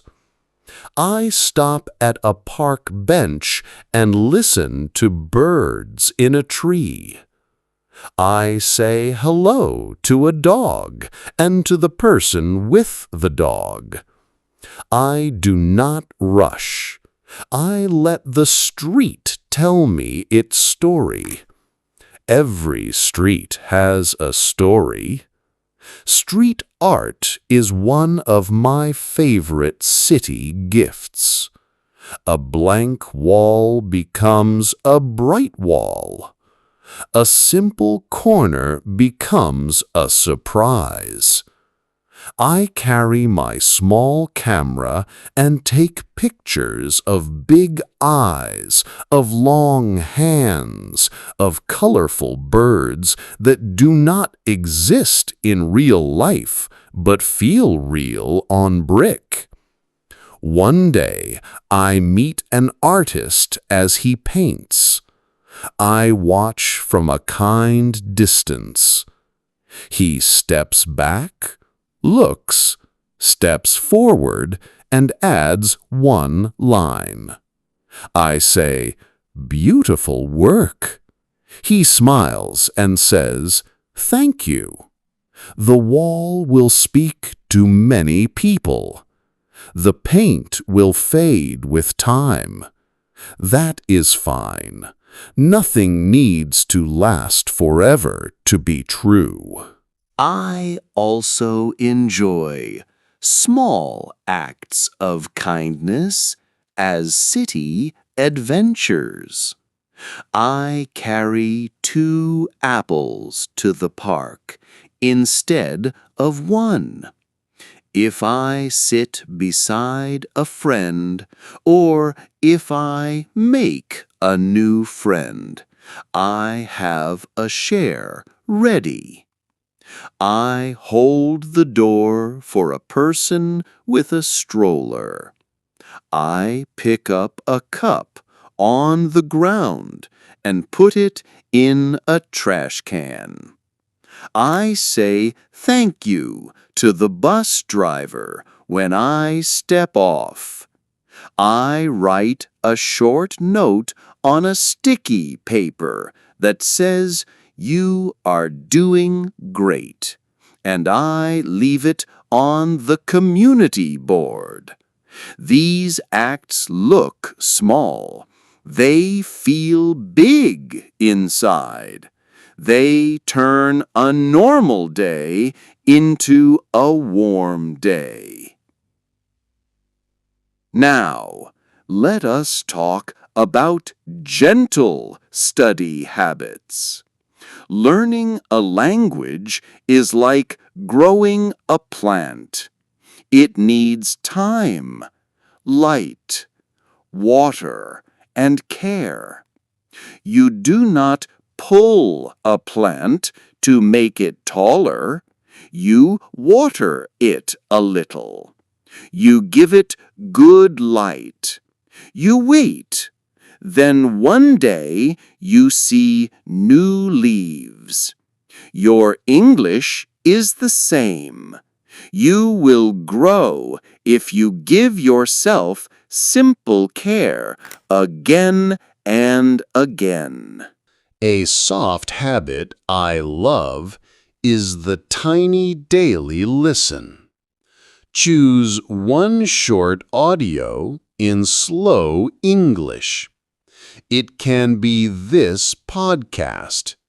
It can be another kind voice. Listen for 10 minutes each day. 10 minutes is enough. If you can do more, great. If not, 10 minutes is still magic. Sit or walk while you listen. Breathe slowly. If you understand every word, smile. If you do not understand, smile anyway. Your ears are learning the music of English. Trust your ears. They are smart. Another habit is shadow reading. Play a short sentence and pause. Say the sentence out loud. Try to copy the music of the voice. The goal is not perfect. The goal is practice. Then play the next short sentence. Pause and repeat. Do this for 5 minutes. Your mouth will learn new shapes. Your tongue will learn new steps. It will feel strange at first. It will feel easier later. Your voice will grow stronger.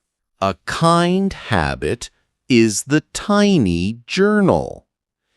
Each night, write 2 or 3 simple lines in English. Keep the lines short and true. Write one thing you saw. Write one thing you felt. Write one thing you hope. For example, you can write, "Today I walked by the river. The air was cool. I felt calm." Or you can write, "I cooked rice with lemon. It was simple and good." Or you can write, "I hope to speak with a new friend this week." Do not worry about mistakes. Your pen is your friend. Your page is a safe place. A helpful habit is the pocket phrase. Pick one common phrase to learn each week. Use it in your day. For example, you can learn, "Could you please repeat that?" Or, "I think so." Or, "That is a good idea." Or, "I am not sure, but I will try." Say the phrase out loud in the morning. Say it again at lunch. Say it again at night. When a real moment comes, the phrase will be ready to help you. It will jump from your pocket to your mouth. Reading is a soft skill to grow. Choose simple books. Choose stories for learners.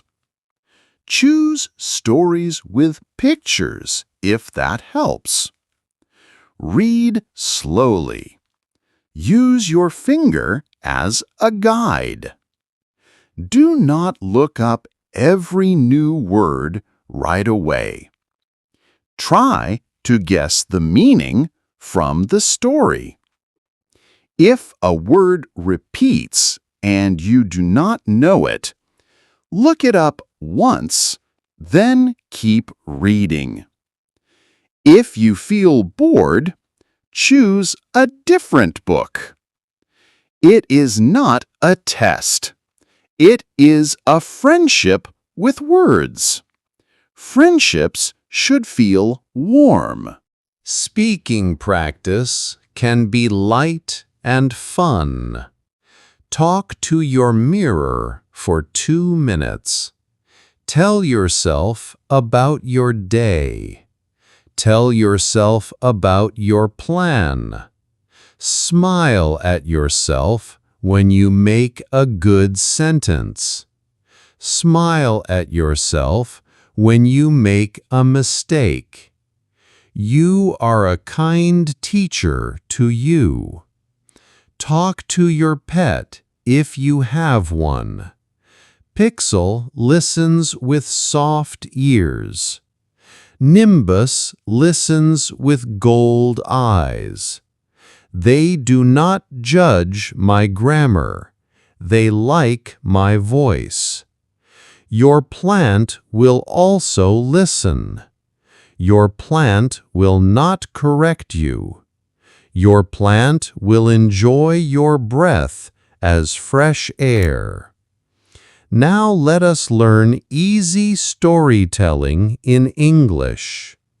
A story can be very simple. A story needs a person, a place, a time, a small action, and a feeling. That is enough. You can follow a soft shape like this.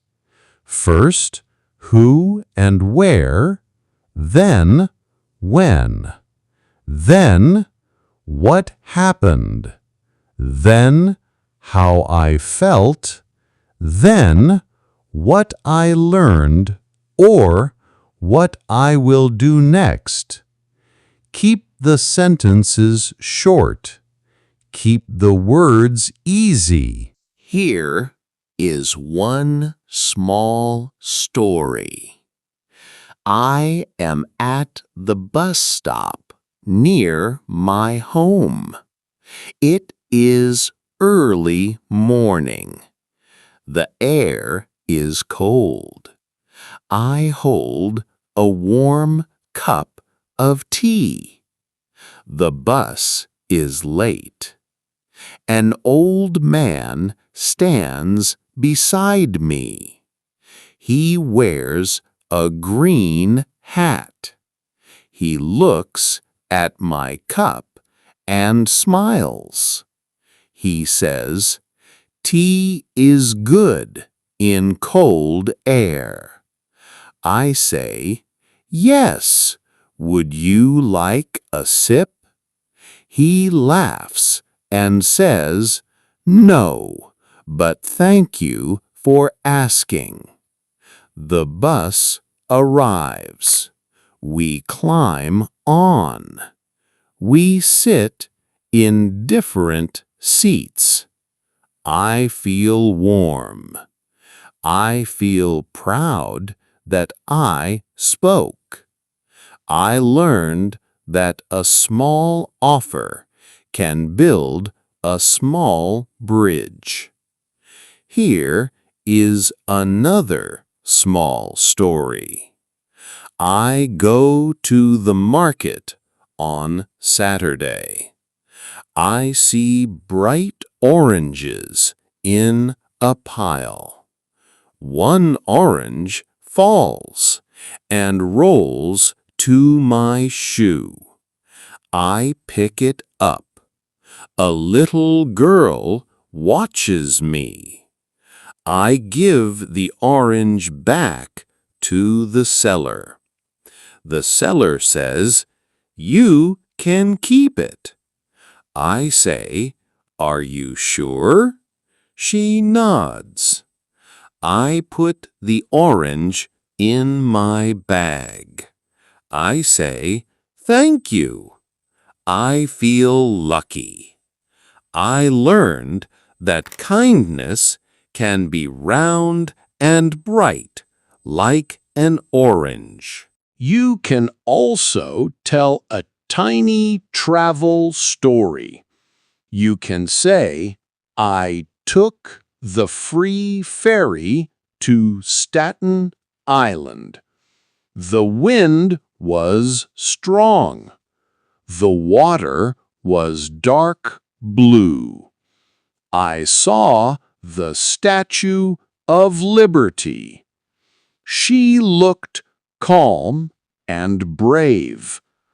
I took a picture. A child waved at the boat. I waved back. I drank water and watched the city behind me. I felt small and happy. I learned that free things can feel very rich. When you tell stories, it is good to use past simple verbs. In English, past simple verbs often end with a soft sound like ed. Some verbs are special and change their shape. It is okay if you do not know all of them. Learn them in stories. For example, you can say, I walked to the park. I watched a dog. I smiled at the owner.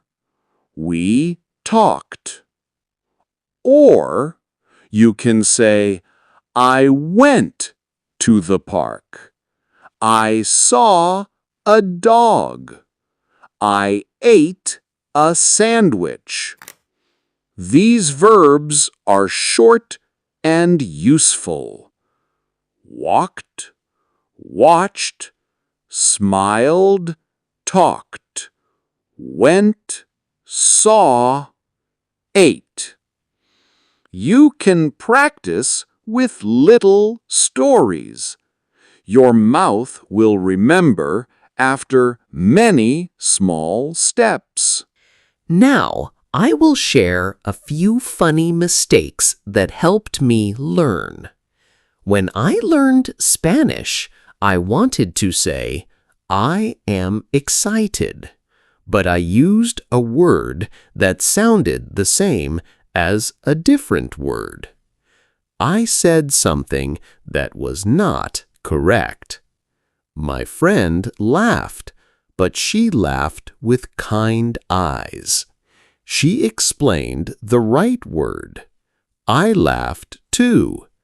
I did not feel shame. I felt joy. I learned and moved on. In English, many learners mix dessert and desert. Dessert has two S's because you want to add extra sugar. Desert has one S because it is simple and dry. I still use this trick to remember. If you say the wrong one, it is okay. You can smile and fix it. People will still understand your meaning in the story. Many people also mix 15 and 50 and 13 and 30. The teen words have a strong sound on the last part. The T words have a strong sound on the first part. You can practice like this: 13, 30, 15, 50. Say it slow. Feel the rhythm. Your tongue will learn the music. Some people feel shy about the th sound. You do not need to push hard. Put your tongue gently between your teeth. Blow soft air. That is the sound in words like think and thank and 3. If this is hard, be kind to yourself. Say a gentle s or a gentle t and keep going. Most people will still understand you, and you can fix the sound later with more soft practice. I once ordered coffee and said, I want a big coffee with no sugar. The person at the counter did not hear me clearly. The place was loud. She gave me a coffee with sugar. I took a sip. I tasted sweet. I smiled and went back to the counter. I said, "Excuse me, I think there is sugar in my coffee. I asked for no sugar." She said, "Oh, I am sorry." I said, "It is okay. I can wait."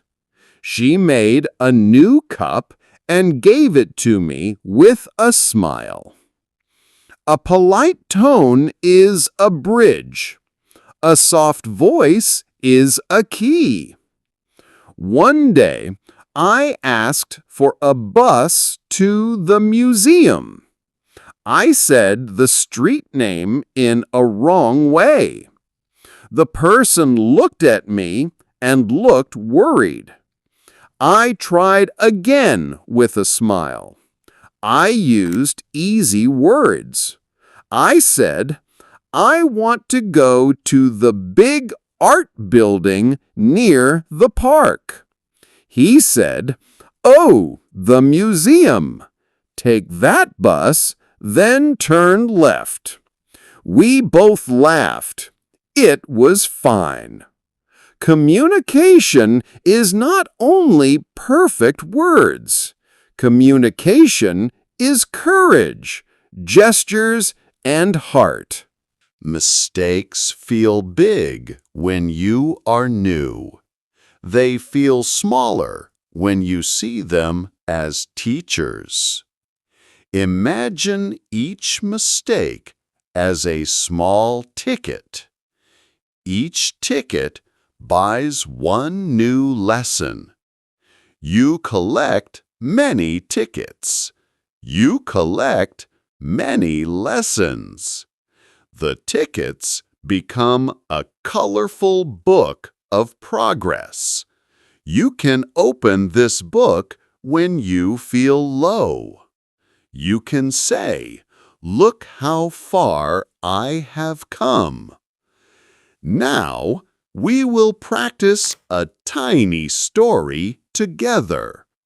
You can repeat after me if you like. I went to the library. I found a small book. The cover was blue. I sat by the window. I read for 20 minutes. The room was quiet. I felt calm. I learned a new word. I wrote it in my notebook. I walked home with a soft smile. Let us build another short story. I cooked soup last night. I cut carrots. I cut onions. I fried the onions until they were soft. I added water and salt. I added small pasta. I stirred slowly.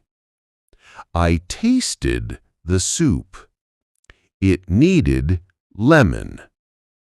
I added a little lemon juice. The soup woke up. I ate it with bread. I felt warm. I saved some for today. And one more story, very small. I met a new neighbor in the elevator. She had a plant in her arms. The plant had long leaves. I said, "Nice plant." She said, "Thank you." I said, "Welcome to the building." She smiled. The elevator door opened. She walked out. I felt happy. I made a new connection. You can make your own story now. Think of one simple moment from your day. Put it in 5 short lines. Who and where? When? What happened? How you felt? What you learned, or what you will do next. Say it out loud. Say it to your mirror. Say it to your pet. Say it to your plant. Your voice is a candle. Light it and let it glow. Pronunciation can be fun if you turn it into a game. Try to read a tongue poem very slowly. For example, you can say 3 thin things. Then say 3 thick things. Then say 3 thin things and 3 thick things. Go slow. Smile when you trip. Try again. Your mouth is learning a new dance. Stress in words is important too. In English, some syllables are strong and some syllables are soft. For example, the word museum has a soft mu, a strong c, and a soft mu, z, Say it slow. Feel the strong beat in the middle. The word banana has a soft ba, a strong na, and a soft na. Ba, na, na. Pretend the word is a little song.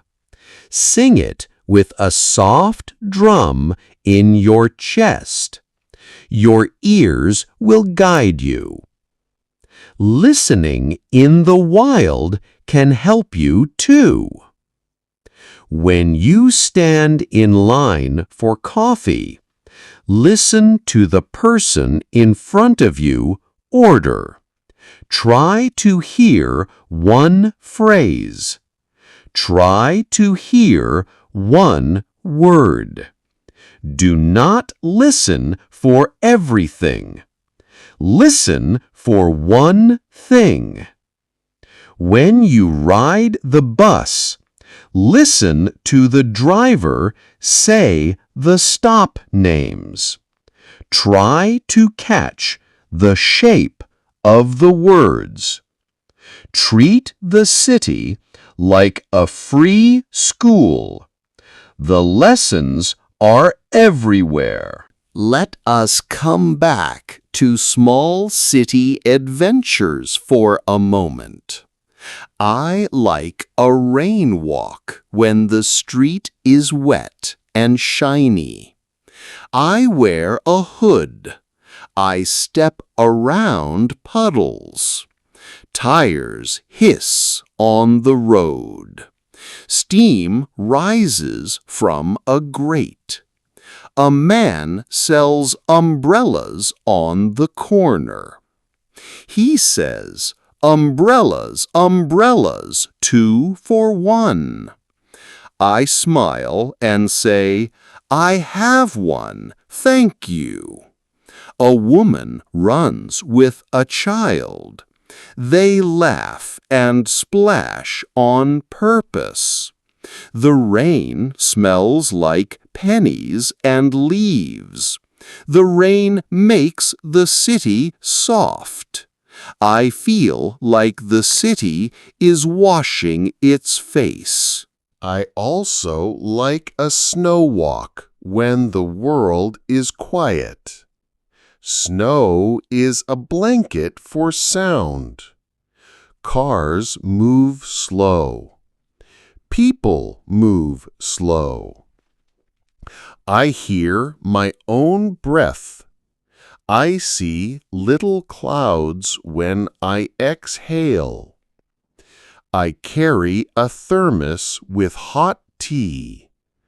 I pour a little into the cap and sip. My cheeks are red. My nose is cold. My heart is warm. I write a line in my mind. The line says, "Snow teaches calm." I put the line in my pocket for later. Summer in the city is another story. It is hot. It is sticky. Ice cream trucks sing a small tune. Children chase the truck. People sit on stoops with fans. The park is full. The shade is gold. I sit under a tree and close my eyes. I listen to a guitar far away. I hear a friend say, "Stu, come join us." I wave and say, "I will be there soon."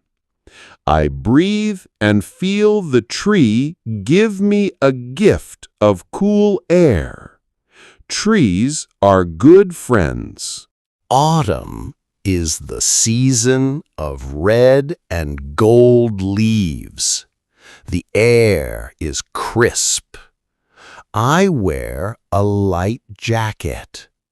I step on dry leaves and hear them crack under my shoes. I take my camera and hunt for light between branches. I hold my breath and click. The picture is simple and true. I do not need more. The season does the work for me. I only say yes and show up. I have a small study ritual that I love. I call it the tea and timer method. I make a cup of tea. I set a small timer for 15 minutes. I press start. I read a simple page in English. I underline one line I like. I copy that line into my notebook. I close the book. I sip tea. I breathe. The timer rings. I stop. I do not force more. I end with a smile. I want to come back tomorrow. That is the secret. End before you are tired. End with a good taste in your mouth. When I feel stuck, I change my place. I take my book and go to a cafe. I sit by the window. I read and write. I listen to soft music. I look at people and guess their stories. A woman has paint on her hands. Maybe she is an artist. A man has a guitar case. Maybe he will play in the park. A student has big headphones. Maybe he is learning for an exam. I feel part of the city. My study is not alone. My study is inside a living world. On some days, I read out loud to Nimbus. He sits on the back of the sofa like a small king. His tail makes slow waves. I read one page. I read with a calm voice. I pause when I see a comma. I pause longer when I see a period. I look up and see if Nimbus is still listening. He blinks very slow. That is a cat kiss. I say, "Thank you for your attention, sir." He blinks again. My voice becomes smoother with this practice. My breath and my sound walk together like two friends holding hands.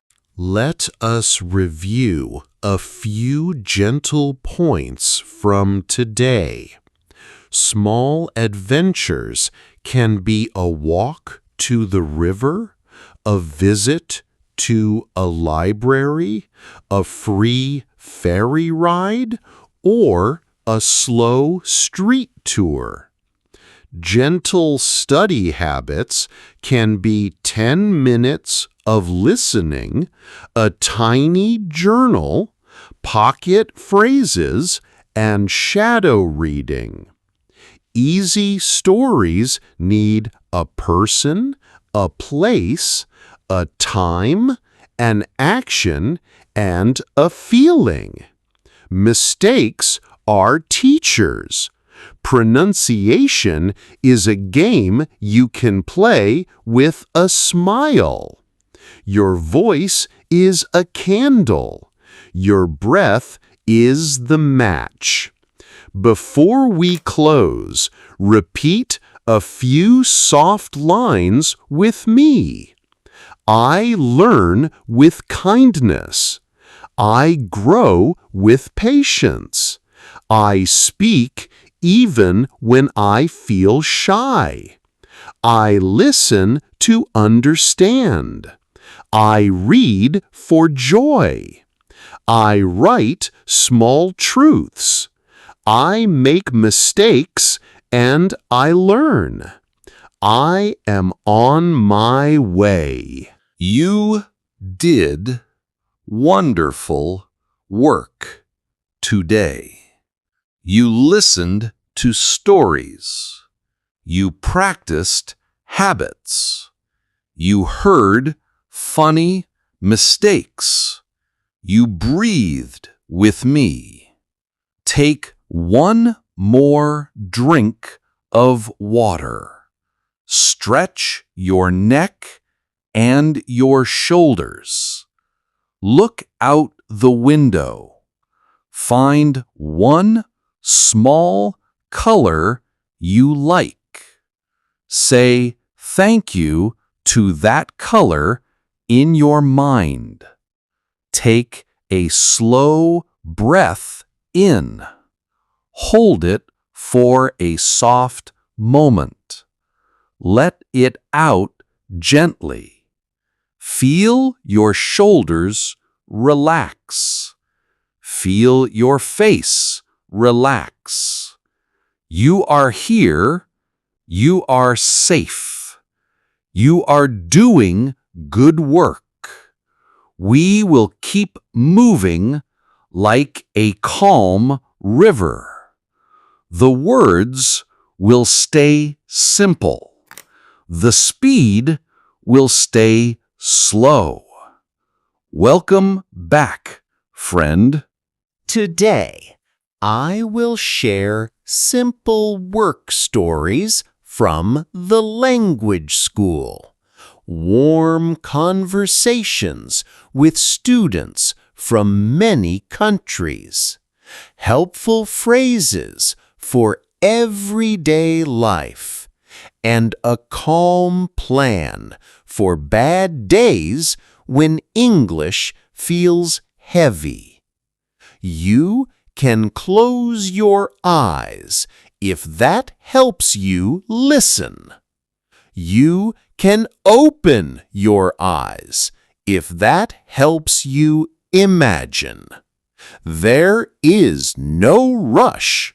There is only steady kindness. My job at the language school is simple, but it is full of small moments that feel big. I stand at the front desk. I smile and say hello. I give name cards. I show new students where to go. I answer easy questions. I make sure the coffee machine is ready. I fix the copy machine when it jams. I keep the door open with a small doorstop so the room feels friendly. I learn names. I learn countries. I learn stories. A school is a house for many journeys. On one Monday morning, a new student from Korea walked in. She held her bag tight. Her eyes looked a little worried. I said, "Hello, welcome to the school. My name is Stu." She said, "Hello, my name is Hannah." I said, "I am happy you are here, Hannah. Do you have your passport?" She nodded and gave it to me with 2 hands. I checked her name and printed her card. I said, "This is your classroom. Please go to the 2nd floor, turn left, and look for the sign on the door." She said, "Thank you." I said, "You are doing great." Her shoulders dropped a little. Her smile grew a little. A soft welcome can change a whole day. Another time, a student from Peru needed help with the copy machine. The light was red. The paper was stuck. He looked at me and said, "Sorry, I do not know." I said, "No problem. We will fix it together." I opened the side door of the machine. I pulled the paper out slowly. I closed the door. The light turned green. We both said, "Yes." He laughed. I said, "Good team." He said, "Good team." He walked away taller than before. When we solve a small problem together, we share a small victory. On A rainy Thursday, a student from Turkey came late. He was wet and cold. He said, "I am sorry, I am late. The bus was slow." I said, "It is okay. You are here now. Take a towel. Here is hot tea." He held the cup and took a slow sip. He said, "Thank you." I said, "You are welcome." His hands stopped shaking. He went to class with warm fingers and a warm heart. Kindness is a blanket. One Friday afternoon, I printed name tags for a welcome party. I spelled a Brazilian student's name with one letter wrong. She looked at the tag and smiled in a shy way. I saw the mistake and said, "I am sorry. I made a small error. Let me fix it." I printed a new tag with the right letters. I handed it to her and said, "Your name matters." She said, "Thank you for seeing me." We both felt good. A small fix can show big respect. I remember a quiet student from Ukraine who came to the desk at the end of the day. She said, "I want to speak more, but I am shy. My voice is small." I said, "That is okay. Small voices can still say true things. Let us practice one simple line together. Say, 'My name is—'" She said, "My name is Olina." I said, "Great. Now say, 'I am happy to meet you.'" She said, "I am happy to meet you." I said, "Perfect. Now you have 2 lines. Use them tomorrow."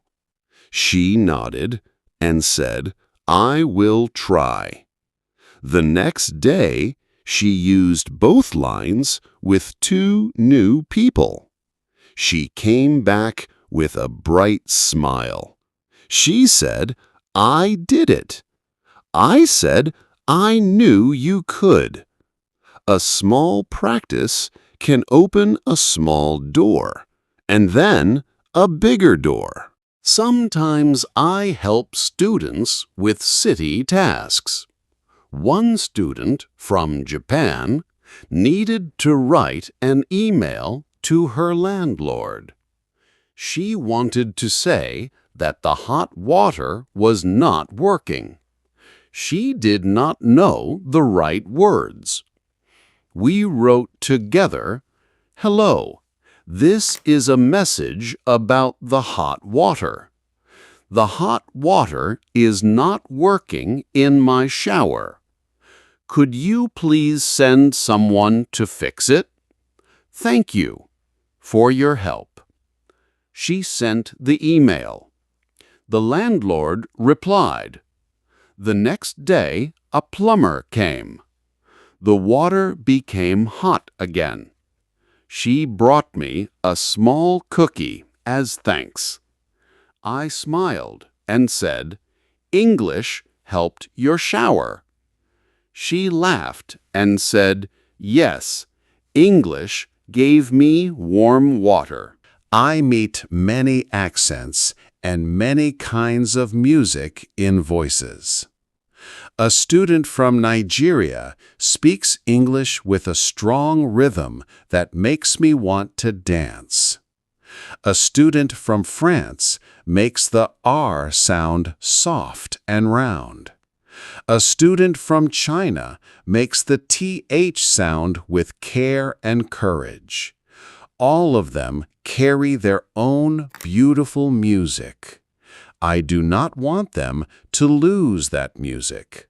I want them to add new notes while keeping the old notes. This is the beauty of a global classroom. Now, I will share warm conversations from many countries in simple English. A student from Brazil says, "Hello, I am Anna. I like to dance." I say, "Hello, Anna. I like your smile. What kind of dance do you like?" She says, "I like samba. My city has music in the streets." I say, "That sounds bright and happy. Will you join the school party next week?"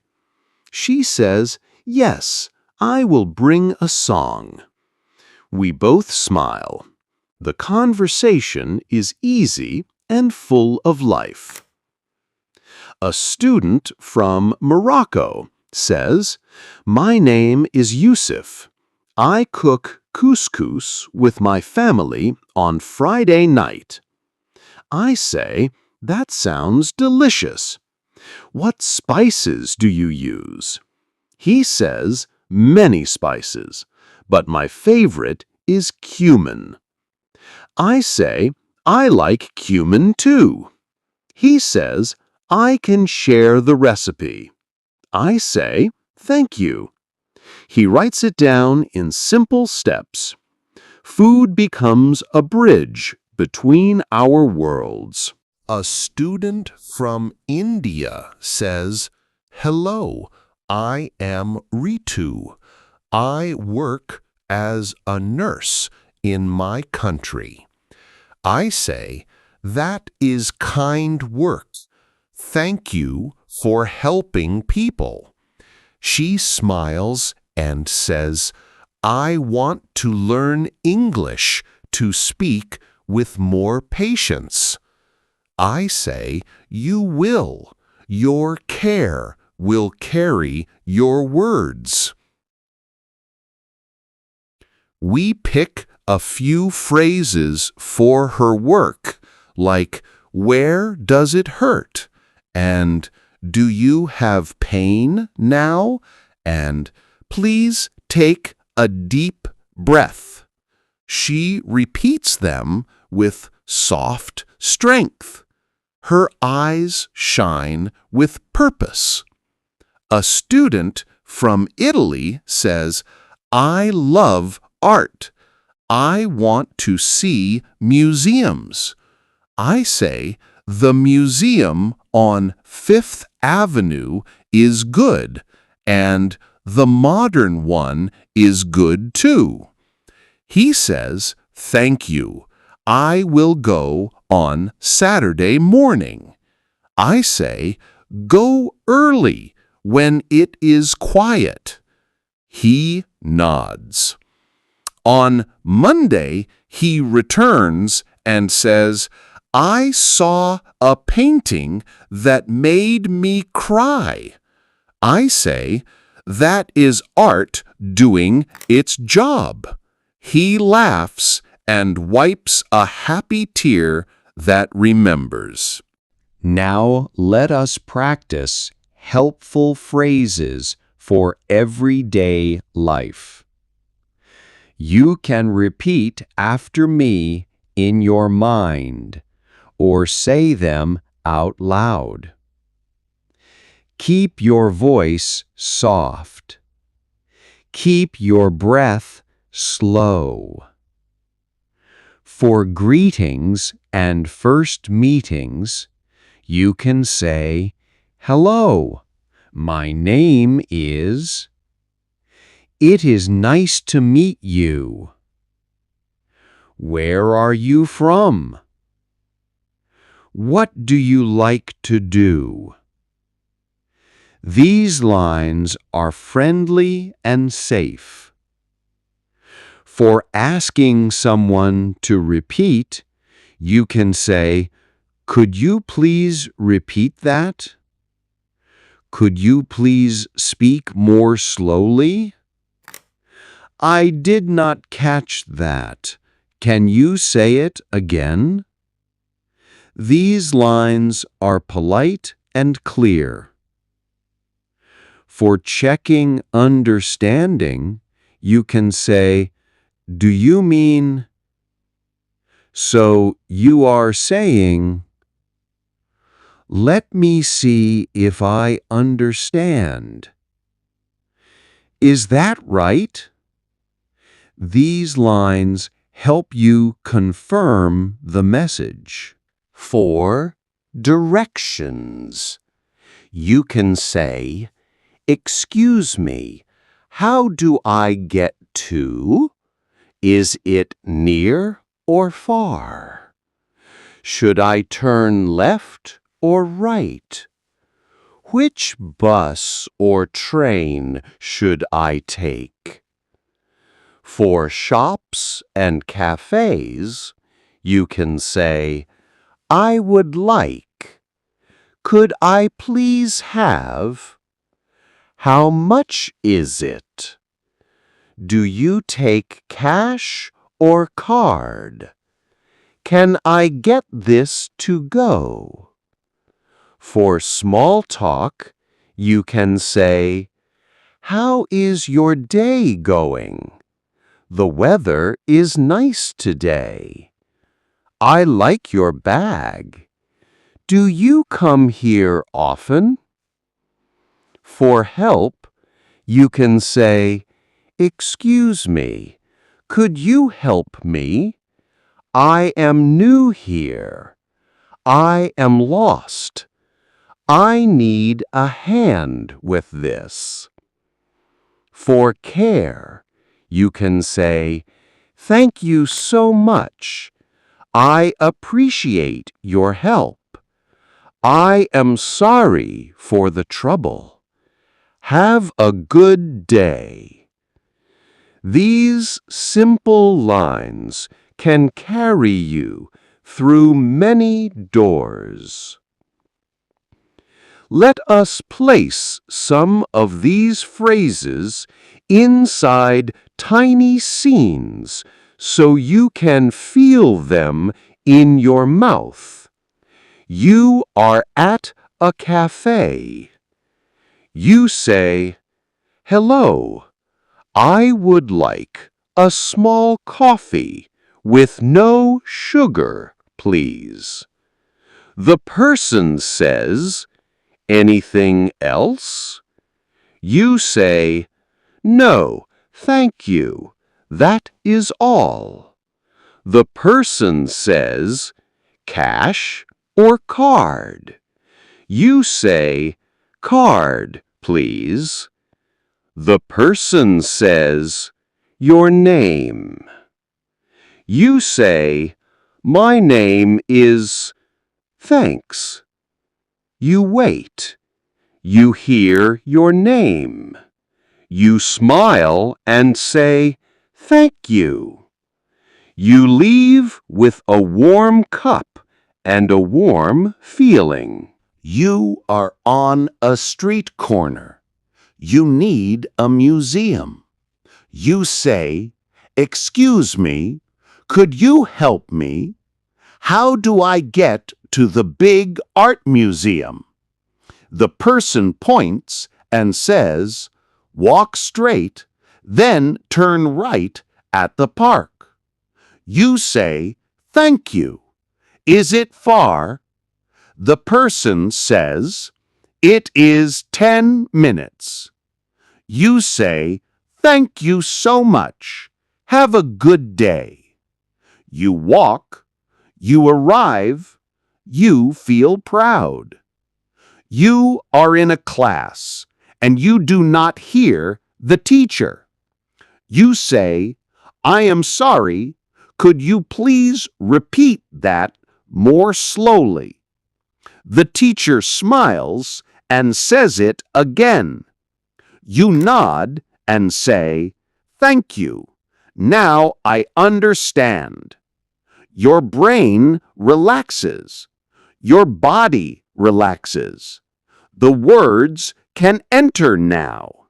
You are with a new friend. You say, "Hello, my name is..." It is nice to meet you. Where are you from? The friend says the name of a country. You say, "That is beautiful." What do you like to do in your free time? The friend says, "I like to read and walk." You say, "Me too. Maybe we can walk in the park on Saturday." The friend says, "Yes, that sounds nice." A new path begins. Now, I want to share a calm plan for bad days when English feels heavy. I call it the rainy day plan. It has gentle steps. You can use it anytime you feel stuck or tired or sad. Step 1 is breathe. Sit or stand tall. Put one hand on your belly. Breathe in through your nose for 4 slow counts. Hold for 2 counts. Breathe out through your mouth for 6 counts. Do this 3 times. Tell your body you are safe.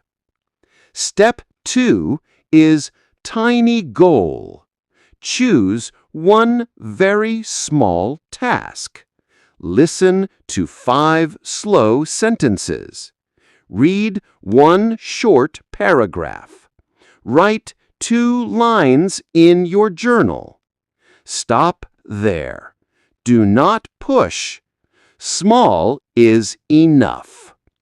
Step 3 is friendly input.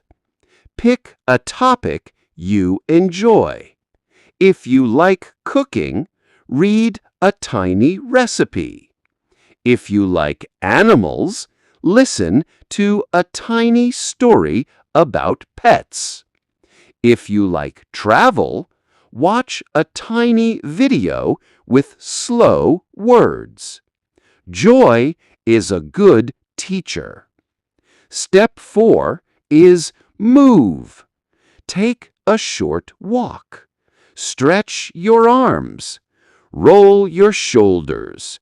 Shake your hands. Let your blood bring fresh air to your brain. Step 5 is kind talk. Say to yourself, "I am learning.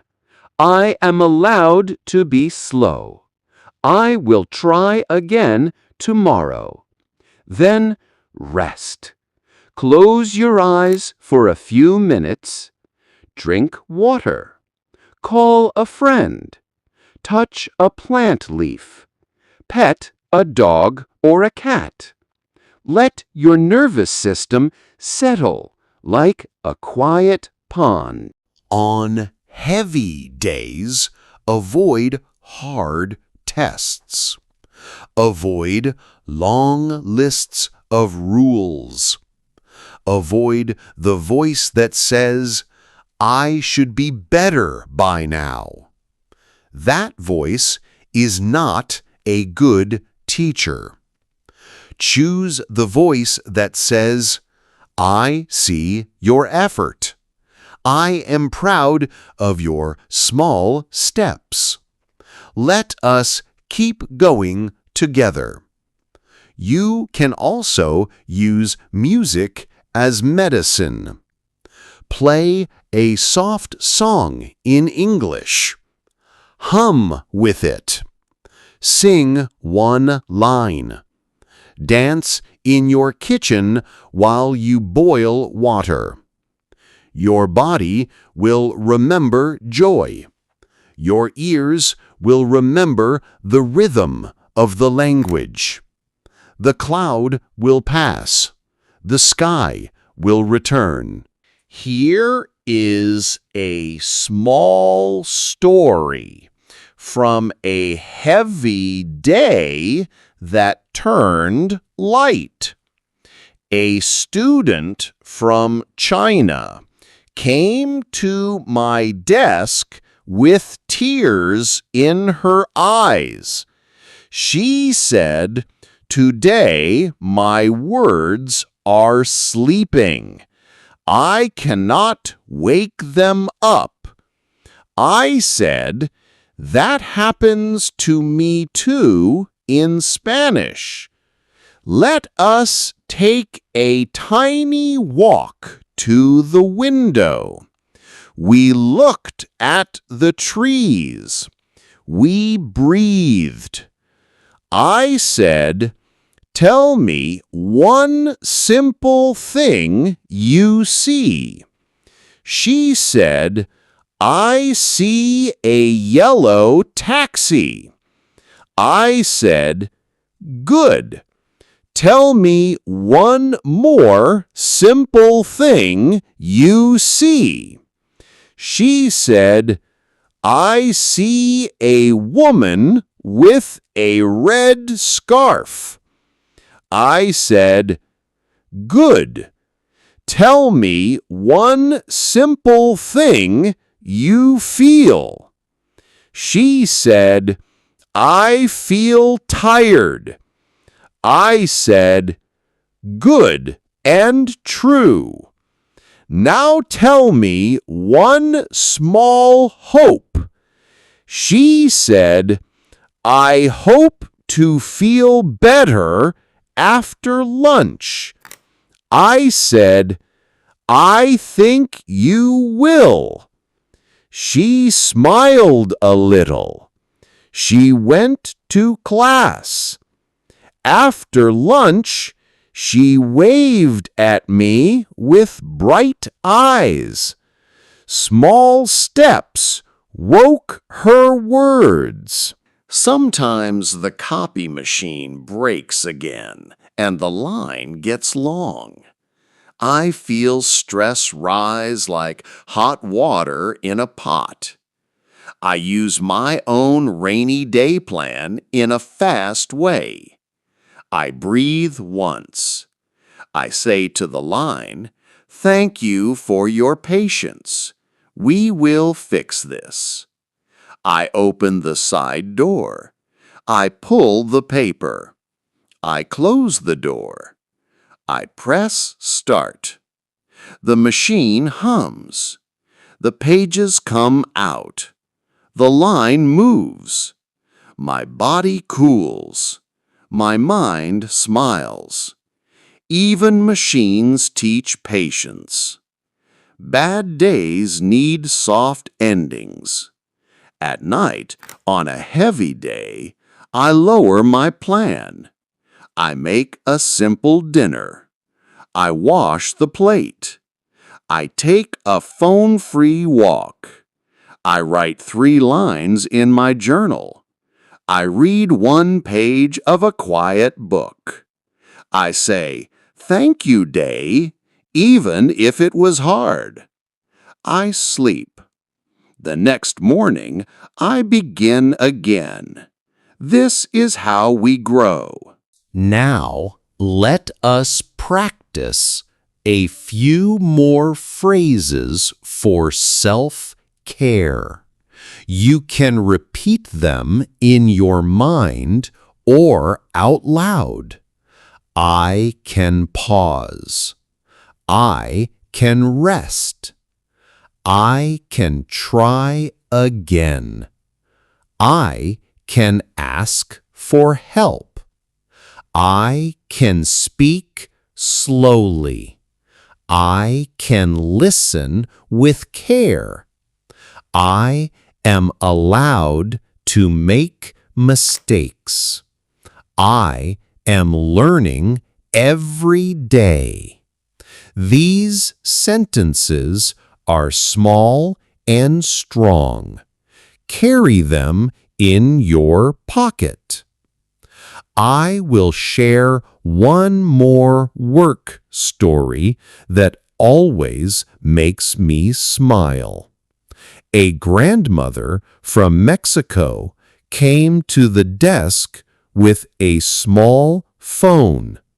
She said, "My grandson is in another city. I want to send him a message in English. Can you help me?" I said, "Yes, with joy." We wrote, "Hello, my dear. I am proud of you. Eat well, sleep well, and remember that your family loves you." She pressed send. A minute later, the phone buzzed. Her grandson wrote back, "I love you too, Grandma." She laughed and wiped a happy tear. She said, "English is a bridge for love." I said, "Yes, you crossed it with a brave heart." Let us do a soft review. Today, you heard simple stories from the school. You heard warm voices from many places. You practiced helpful phrases for greetings, for asking, for buying, and for saying thank you. You learned a calm plan for heavy days. You breathed with me. You walked with me. You stayed kind to yourself. That is real progress. Before we close, repeat a few gentle lines with me. I greet with a smile. I ask with respect. I listen with patience. I speak with courage. I rest when I am tired. I return when I am ready. My English grows like a plant. My heart grows like a sunrise. I am on my way. Take a slow breath in. Hold it for a soft moment. Let it out gently. Feel your shoulders relax. Feel your face relax. You are safe. You are here. You are doing good work. We will keep moving like a calm river. The words will stay simple. The pace will stay slow. Welcome back, friend. Today, we will visit the sounds of the city, the quiet of night study, simple grammar as friendly tools, and short practice stories you can read and then tell in your own words. You can close your eyes as you listen. You can open your eyes when you want to imagine the scenes. There is no rush. There is only steady kindness. The city has a voice. In the early morning, the voice is soft. The sky is pale. The streets are cool. A baker opens a door. The door makes a small creak. A bus sighs as it stops and opens its doors. A jogger's shoes tap the sidewalk like a tiny drum.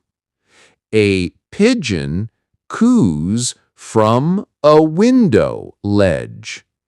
A kettle sings in a corner cafe. I hold a warm cup with both hands. I listen to these sounds and feel the city wake up like a gentle giant who stretches and smiles. The late morning voice is brighter. Crosswalk signals tick and then beep. A delivery bike hums past with a steady whir. The subway below sends up a faint rumble. A child laughs in a stroller at a friendly dog.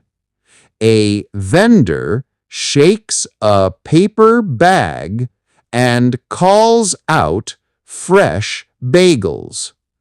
A street musician tunes a guitar and plays one slow chord that hangs in the air like a small sun.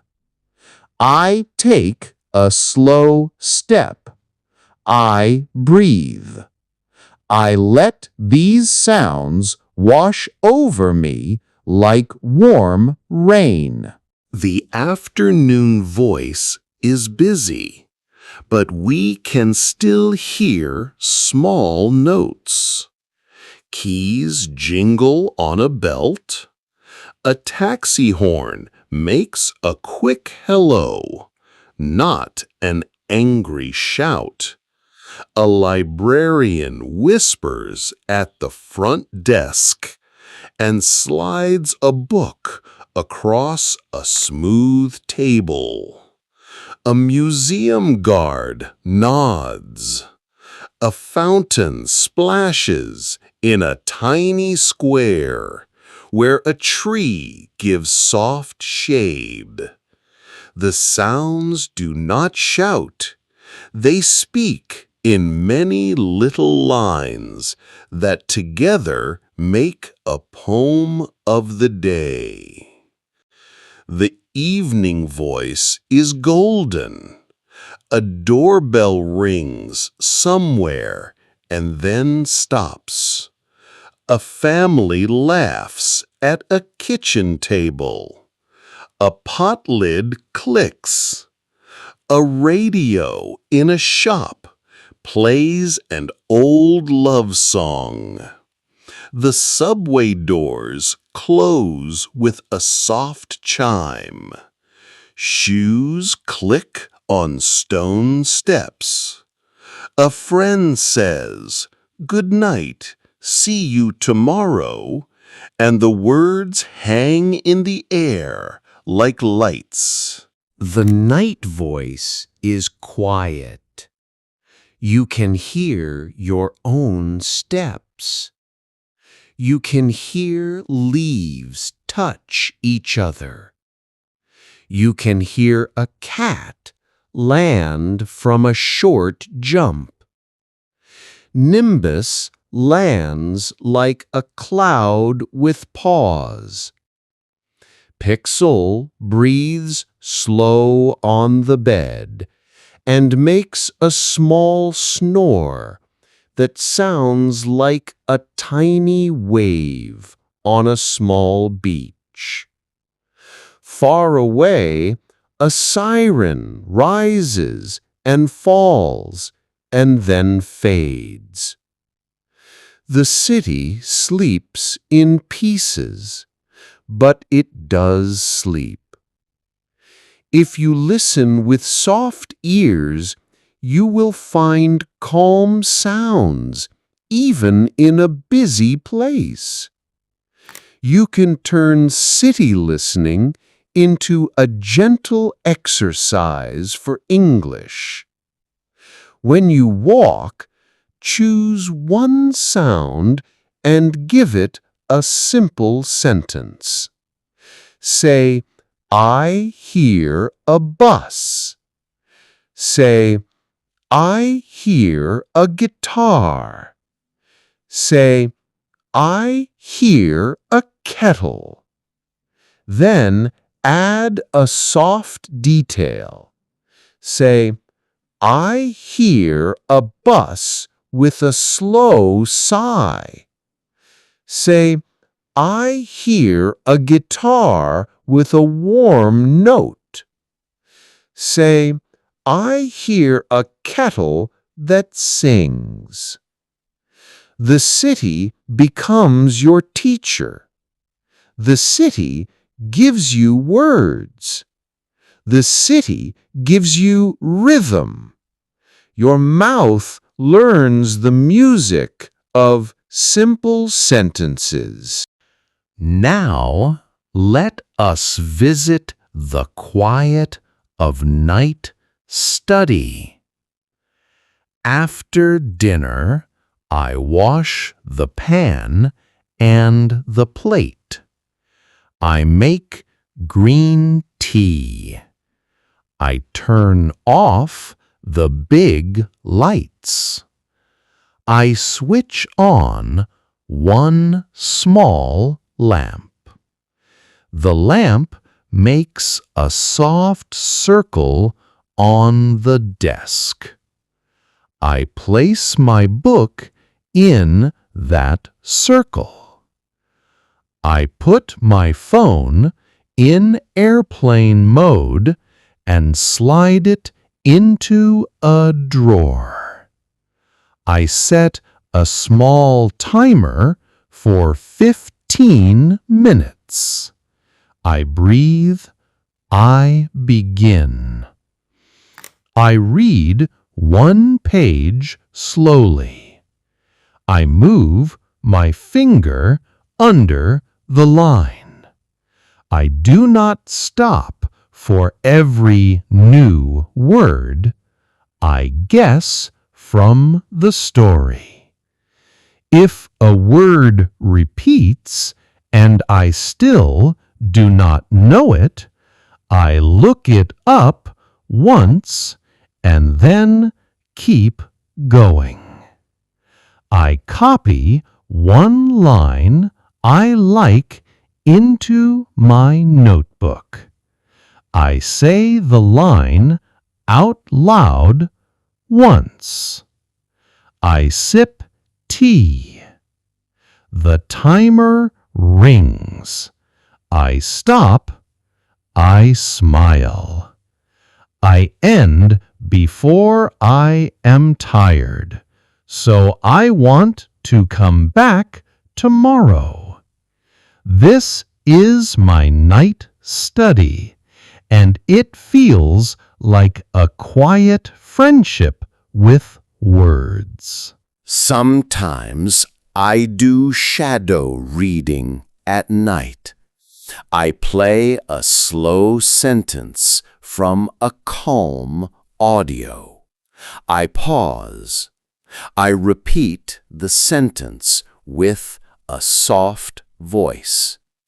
I try to follow the rhythm, not just the words. I imagine my voice is a small boat that follows another small boat across clear water. I do this for 5 minutes. I feel my mouth grow warm with practice. I feel my breath move with the sound. I stop. I smile. I say, "Good job, small voice. Thank you for showing up." On some nights, I change the place to refresh my mind. I sit on the floor with my back to the bed and read under the fairy lights. Nimbus curls in a circle like a silver moon. Pixel stretches long and sighs. The room is a soft cave. The city outside still moves, but my inside is calm. I write 3 small lines in English in my journal. I write one thing I saw. I write one thing I felt. I write one small hope for tomorrow. I close the book and sleep. Now we will meet simple grammar as friendly tools. Think of grammar like small boxes for your ideas. Each box has a gentle label. You put your idea in the right box and people understand you. The first box is the habit box. People call it the present simple. We use it for things that are true in general, for habits and for facts. We say, "I wake up early." We say, "She drinks tea." We say, "They live in Queens." We say, "The subway connects the city." The verb is simple and strong. For he, she, and it, we often add an S at the end. He walks. She cooks. It rains. The second box is the now box. People call it the present continuous. We use it for things that are happening right now or around now. We say, "I am reading." We say, "She is cooking." We say, "They are listening." We use am, is, or are, and a verb with an ing ending. This box is good when you want to paint a live picture. I am sitting by the window. The rain is tapping the glass. Nimbus is watching the drops. The third box is the yesterday box. People call it the past simple. We use it for things that are finished in the past. We often add ed to the verb. We say, "I walked to the park." We say, "She watched a film." We say, "We visited the museum." Some verbs are special and change shape. We say, "I went to the store." We say, "He saw a friend." We say, "They ate lunch." If you learn these special verbs inside stories, they will stay with you like good songs. The fourth box is the tomorrow box. There are 2 friendly ways to speak about the future at this level. The first way uses will. We say, "I will call you later." We say, "She will visit next week." We say, It will rain tomorrow. Will is light and easy. The second way uses going to, which we often say as gonna in fast speech. But you can keep going to. We use it for plans and intentions. We say, I am going to cook soup tonight. We say, they are going to study after dinner. We say, he is going to take the bus. Both will and going to are helpful. You can choose the one that feels good. There is another small box that is very useful. It is the there is and there are box. We use it to say that something exists in a place.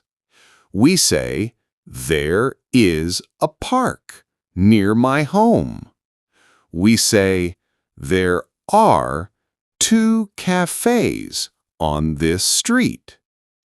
In the negative, we say, there is not a bus at midnight.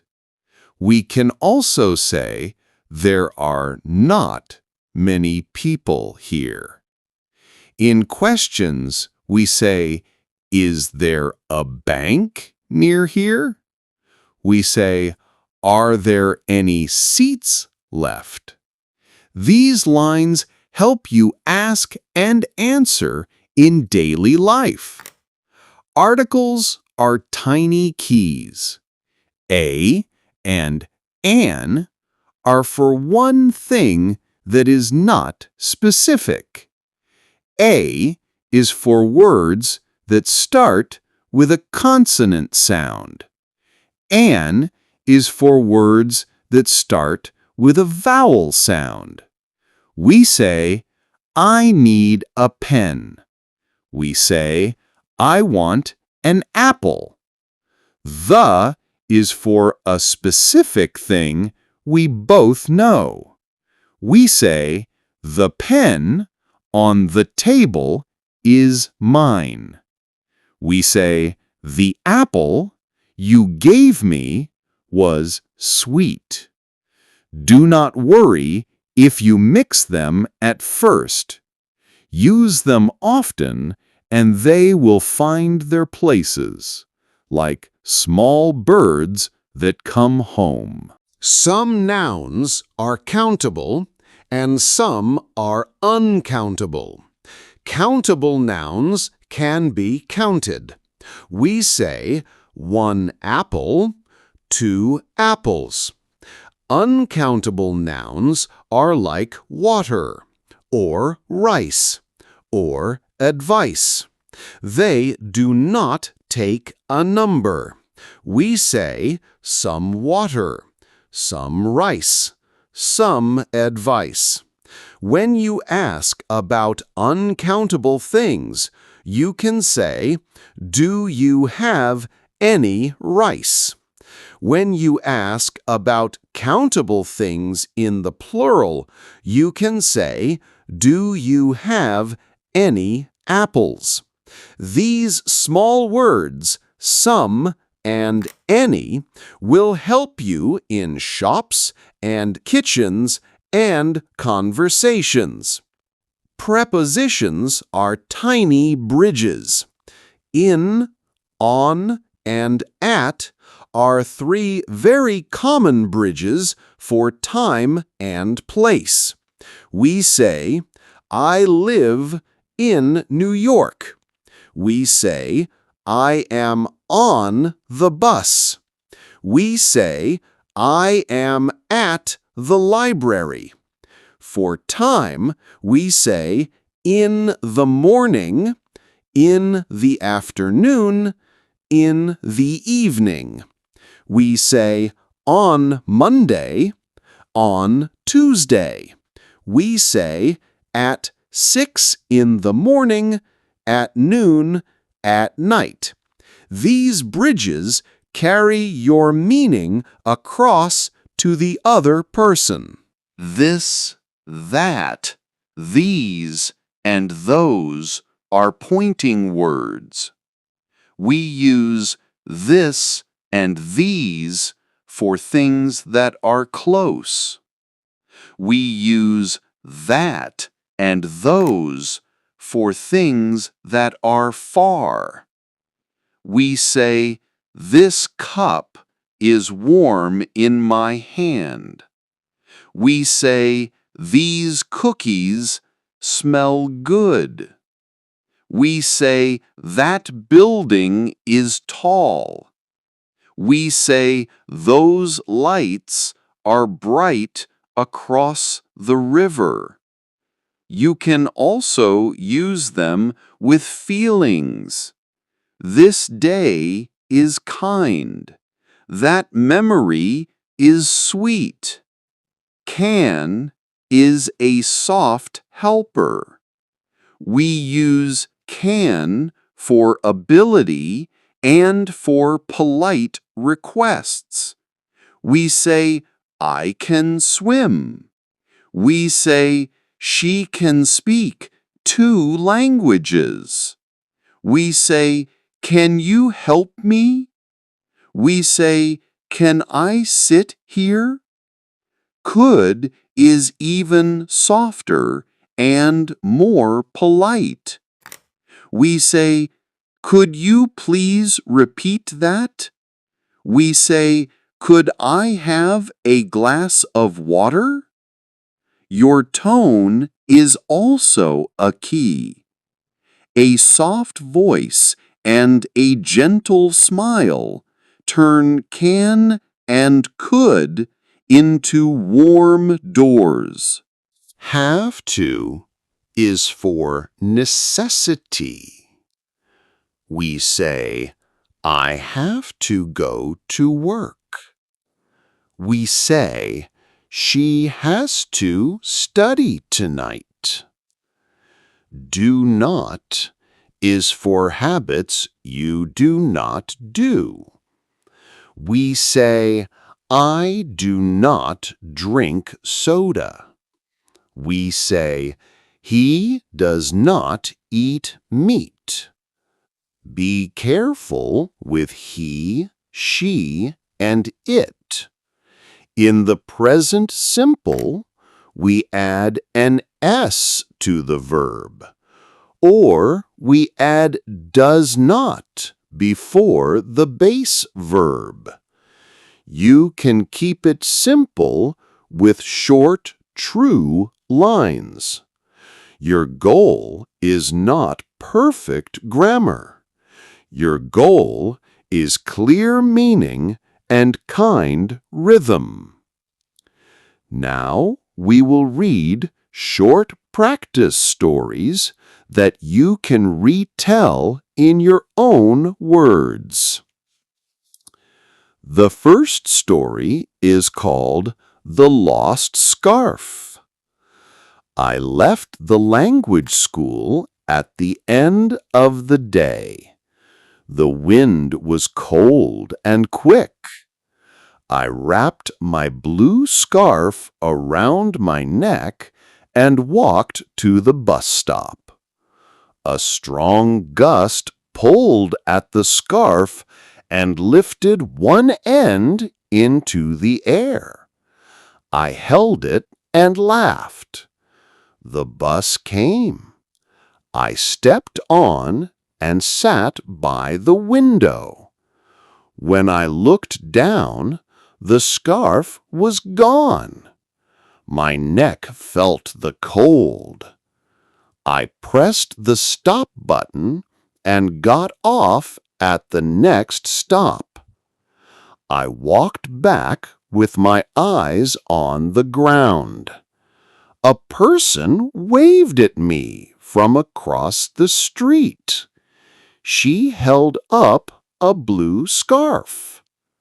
I waved back and crossed the street with care. She said, "The wind tried to steal this." I said, "Thank you for rescuing my scarf." We both laughed. I wrapped the scarf again and felt the warm kindness around my neck. Now you can tell this story in your own short lines. Say who and where. Say when.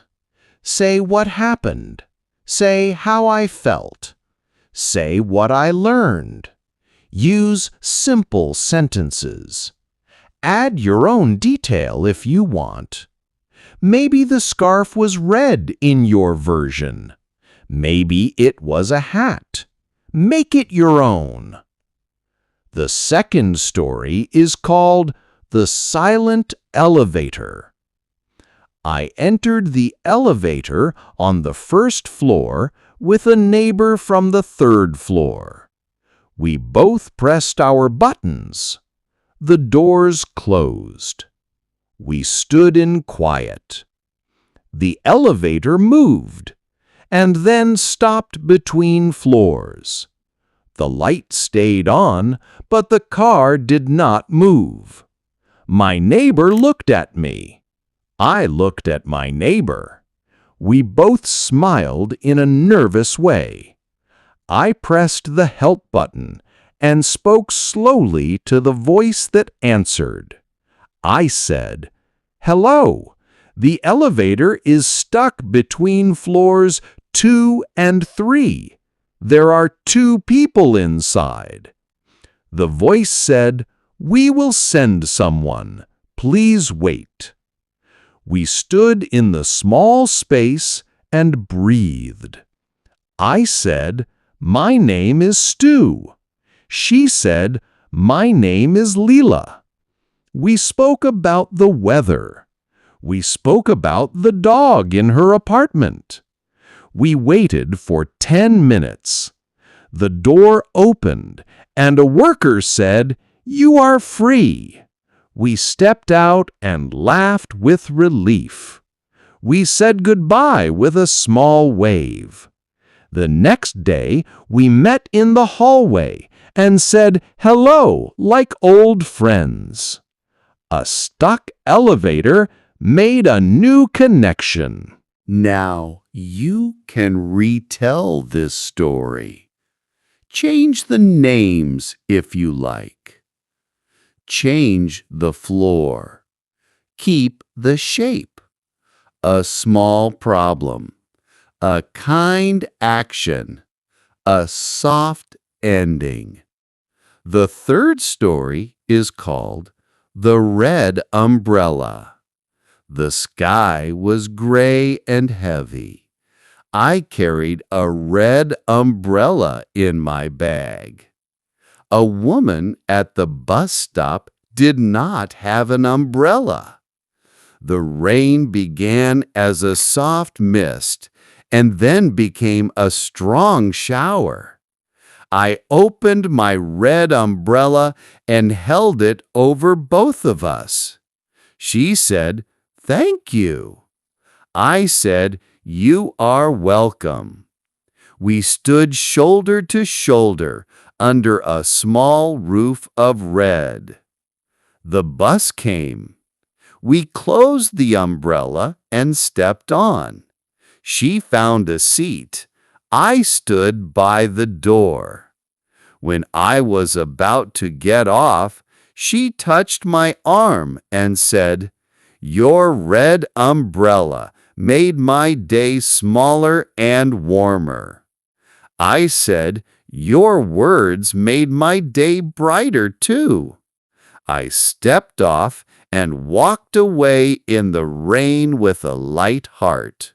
Now it is your turn. Tell a short umbrella story in your own way. Maybe it is a shared scarf. Maybe it is a shared bench. Keep it simple. Keep it true in feeling. The fourth story is called The Library Note. I sat at a table by the window with a small blue notebook. A student across from me looked tired. She opened a book and closed it again. She rubbed her eyes. I tore a tiny sheet from my notebook and wrote, "You are doing great. Take a small breath." I slid the note across the table with a shy smile. She read it and smiled back with soft eyes. She took a breath and opened her book again. She wrote on the back of the note, "Thank you. I needed that." We did not speak out loud. We both studied for 20 minutes and then left with calm steps. Sometimes a quiet note is a loud help. Now give this story your voice. Maybe the note is a sketch of a small star. Maybe the message is different. Keep the heart of the story. Share a small kindness. You can use these stories to practice tenses, too. For habits, you can say, "I often share my umbrella." For now actions, you can say, "I am waiting at the bus stop." For past actions, you can say, "I shared my umbrella yesterday." For future actions, you can say, "I will bring 2 umbrellas next time." You can also practice there is and there are. You can say, "There is a bus stop on the corner." You can say, "There are many drops of rain on my jacket." Little lines can carry big meaning. When you practice, speak slow. Keep your sentences short. Use words you know. Add one new word if you want, but do not add 10 new words at once. Smile at your own voice. Your voice is a friend you will know for your whole life. Treat it with care. Let it grow with patience. Sometimes I record myself for 1 minute. I tell one small story into my phone or my computer. I do not judge. I listen one time. I choose one thing I like. Maybe I like my calm pace. Maybe I like one clear sentence. I choose one thing to improve next time. Maybe I will make my endings softer. Maybe I will pause a little more. I record again another day. This is a kind loop. It builds skill without fear. On nights when words feel heavy, I give myself a tiny plan. I read one paragraph. I copy one beautiful line. I say 3 soft sentences out loud. I stop. I go to sleep. The next day, the words feel lighter. The mind needs rest, like a garden needs night. Growth happens in quiet places. Let us close this part with a few soft lines you can repeat.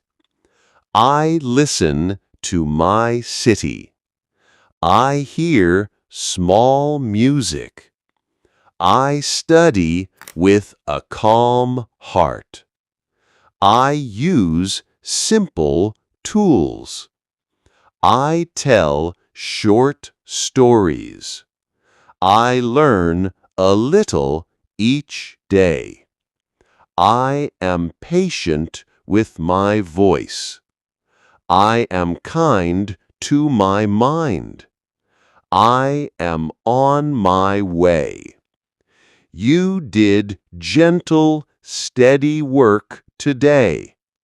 You listened to the song of the city. You sat with the quiet of night study. You picked up friendly grammar tools. You walked through short stories and gave them your own voice.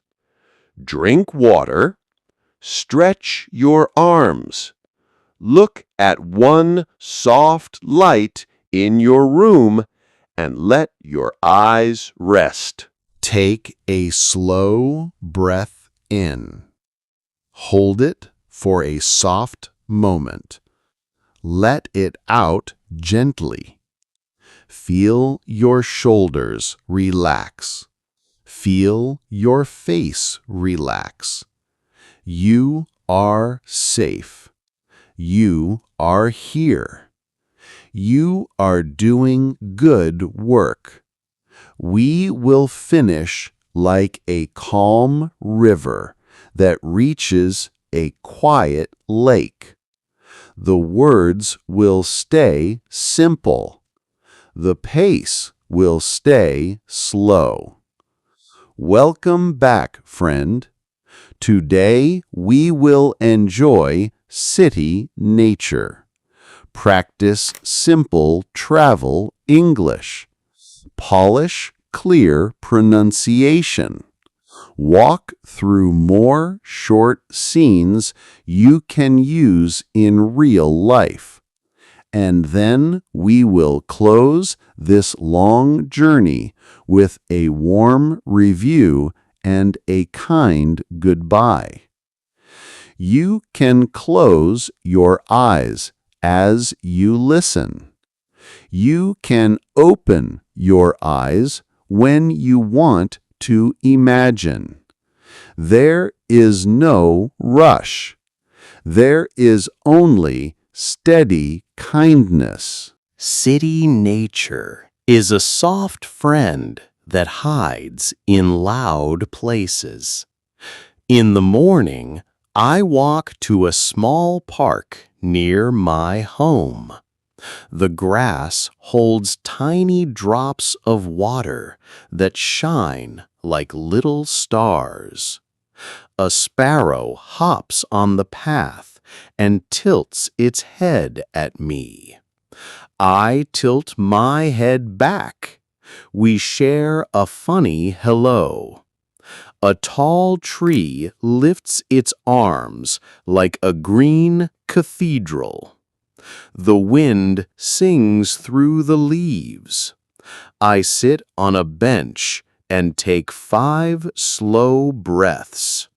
I feel the air touch my nose.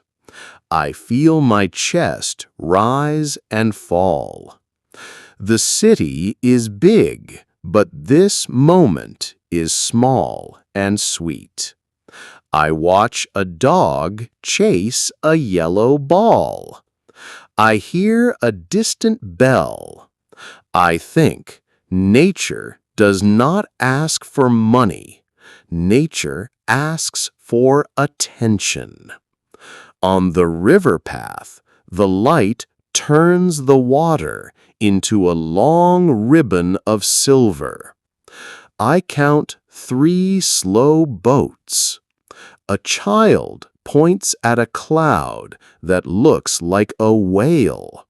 Nimbus would approve. He is a cloud and a cat. I see a man fishing with quiet hands. I see a woman read a book on the steps. A group of friends sit on the grass and share slices of cold watermelon. They pass the paper napkins in a circle. They laugh and lean back, full of sun and sugar and simple joy. I take a picture with my small camera, and then put the camera down to feel the scene with my skin and my breath. A picture is good, a moment is better. On some days, I climb the stairs to the roof of my building. Rooftops are sky rooms. From there, I can see water towers like sleepy giants. I can see pigeons land and lift. I can see the sunset paint the city in peach and gold. I carry a small plant up with me and let it drink the evening light. I write one line in my notebook. The line says, "The city has a sky, and so do I." I close the notebook and watch the first star arrive. Now, let us travel with simple English. Imagine you go to the airport. You stand at the check-in desk with your passport in your hand. You say, "Hello, I have a flight to Boston."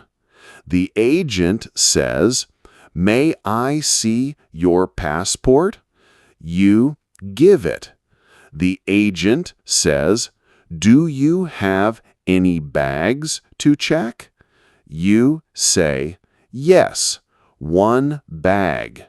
The agent puts a tag on your bag and places it on the belt. The agent says, "Here is your boarding pass. Your gate is 23. Boarding starts at 3:15 in the afternoon. Have a good flight." You say, "Thank you. Have a good day." You walk to security and take off your shoes and put your bag in a tray. You breathe slowly. You move in a calm line. You are doing well. On the plane, you find your seat. You say, "Hello, is this seat A?" The person by the window says, "Yes, that is you." You smile and say, "Thank you." You place your small bag under the seat. You put your seatbelt on. The flight attendant walks by and smiles. You say, "Excuse me, may I have some water, please?" The flight attendant says, "Of course." You drink and feel calm. The plane takes off. You look down at the tiny houses and feel the world become soft and wide. If your bag does not arrive, your words can help. You go to the desk near the carousel. You say, "Hello, my suitcase did not arrive. Here is my boarding pass." The person says, "I am sorry. Please tell me your name and describe your bag." You say, "My name is..." "My bag is black with a blue ribbon." The person types, then says, "We will bring it to your hotel when it arrives." You say, "Thank you for your help." You write your hotel address. You leave with a small smile because you used clear words in a hard moment. Now, imagine you travel by train. You stand at a ticket window. You say, "Hello, I would like one ticket to Philadelphia, please." The clerk says, "One way or round trip?" You say, "Round trip, please." The clerk says, "The next train leaves at 2 o'clock, platform 7. I say, "Thank you. Which car is quiet?" The clerk says, "The second car is the quiet car." I say, "Thank you very much." You walk to platform 7. You check the sign twice. You step onto the second car. You sit by the window and watch trees go by like green waves. At a hotel or a small hostel, you can use very simple lines. You walk to the front desk and say, "Hello, I have a reservation." The person says, "What is your name, please?" You say, "Your name." The person says, "May I see your passport and a card for the deposit?" You give them. The person says, "Your room is on the 4th floor. Breakfast is from 7 to 10. Wi-Fi code is on this card." I say, "Thank you." If you have a problem, you can say, "Hello, the shower is not hot. Could someone please check it?" Or, "Hello, the air conditioner is loud. Could I please change rooms?" The person will try to help. Your calm voice helps them help you. In a restaurant, you can keep it friendly and light. You sit and say, "Hello." The server says, "Hello." You say, "Could I please see a menu?" The server gives a menu. You read. You say, "I would like the tomato soup and the grilled chicken, please." The server says, "Anything to drink?" You say, "Water, please." If you have a food rule, you can say, "I am vegetarian," or "I do not eat nuts," or "Could you please make it without cheese?" The server writes a note. When you finish, you say, "Could I have the check, please?" The server brings it. You pay. You say, "Thank you. It was very good." The server smiles and says, "Thank you. Have a good night." In a shop, you can ask for size or price with kind words. You say, "Excuse me, do you have this shirt in medium?" The clerk says, "Let me check." You say, "Thank you." The clerk brings one and says, "Here you go." You say, "May I try it on?" The clerk says, "The fitting room is on the left." You try it and return. You say, "I like it. How much is it?" The clerk says, "It is $30. You say, "I will take it.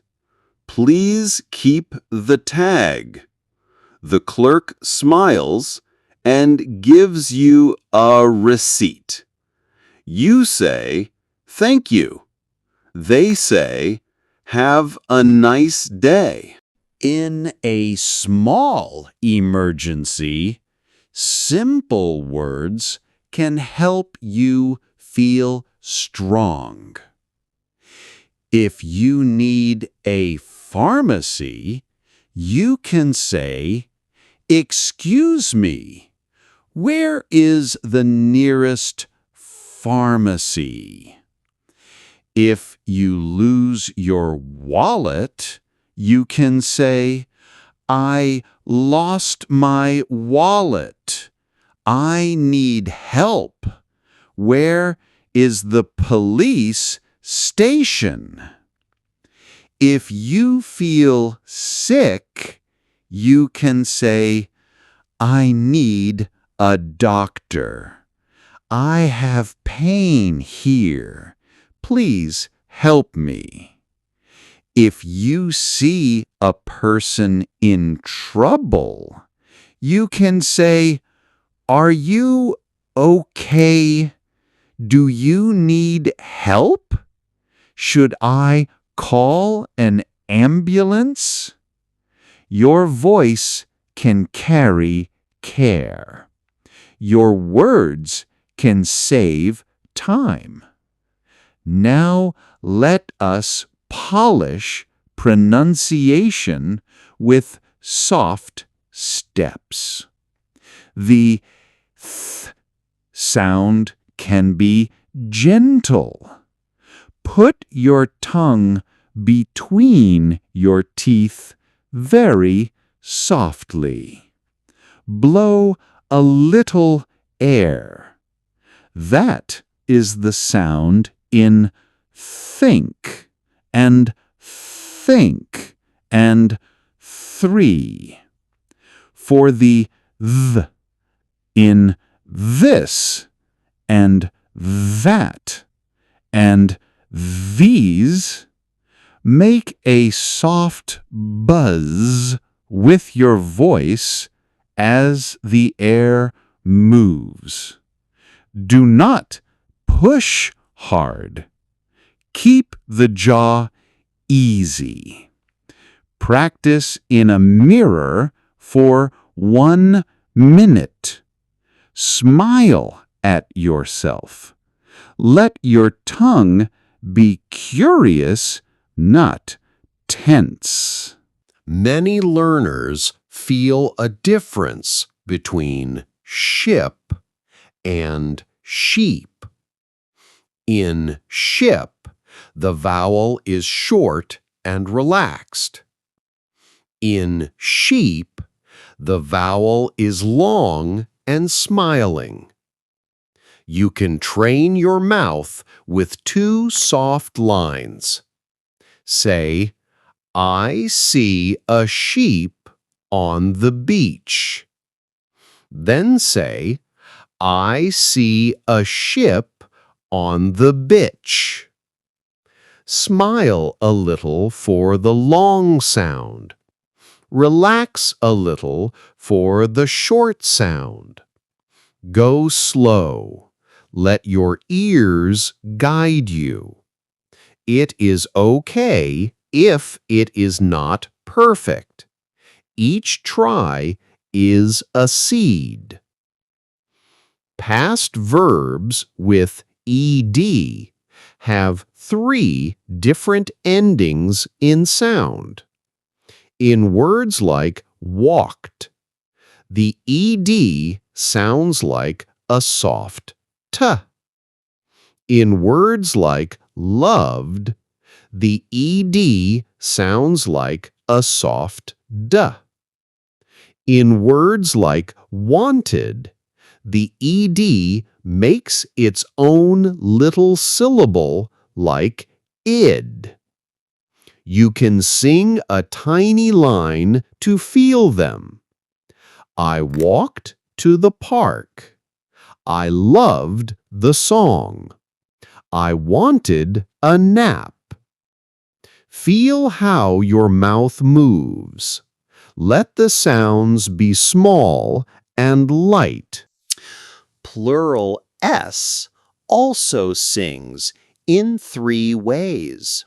In cats, the S sounds like a soft S. In dogs, the S sounds like a soft Z. In roses, the S adds a small extra syllable, like is. You can walk through them slowly. Cats, dogs, roses. Keep your jaw easy. Let the air flow. Word stress is the beat inside a word. In banana, the strong beat is in the middle.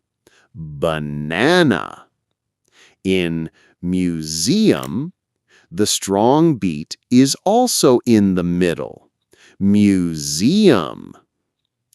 Put a finger on your chest. Feel the small drum when you say the strong part. If the beat feels wrong at first, be kind. The beat will find you after many easy steps. Linking makes English sound smooth. When a word ends with a consonant and the next word starts with a vowel, the sound often glides. In an apple, the N and A glide.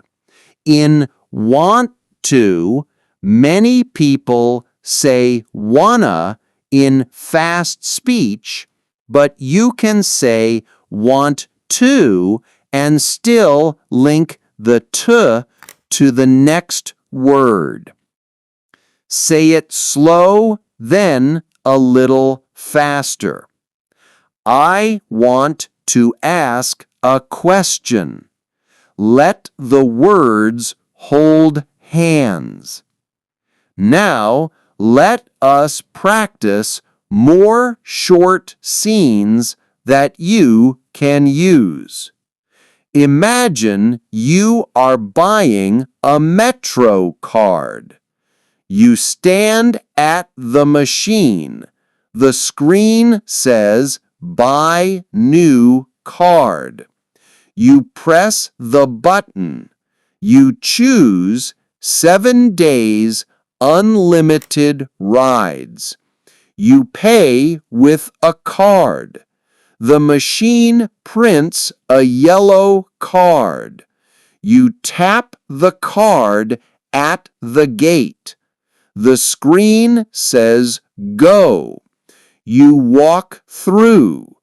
A person behind you says, "Does this machine take cash?" You say, "Yes, the next one does." They say, "Thank you." You nod and walk down the steps. You are asking for directions in a new city. You say, "Excuse me, I am looking for the Science Museum." The person says, "Walk straight for 5 minutes, then turn right at the bookstore." The museum is next to the cafe with green chairs. You repeat, "Walk straight, then right at the bookstore, next to the cafe with green chairs. Thank you so much." The person smiles and says, "You are welcome. Enjoy." You feel proud because you listened, you repeated, you checked, and you said thanks. You check into a small hostel at night. You say, "Hello, I have a reservation for 1 night." The staff says, "Welcome. Your bed is in room 3, top bunk. The kitchen is open. Quiet hours start at 11. You say, "Thank you. Where can I put my bag?" The staff says, "There is a locker under the bed." You say, "Great. Is there a towel?" The staff says, "Yes, here you go." You say, "Thank you very much." You visit a doctor for a small problem. You say, "Hello, my name is..." "I have a sore throat and a small cough. It started 2 days ago." The doctor says, "Do you have a fever?" You say, "No, I do not." The doctor says, "I will check your throat. Please say, 'uh.'" You say, "uh." The doctor says, "It is a mild infection.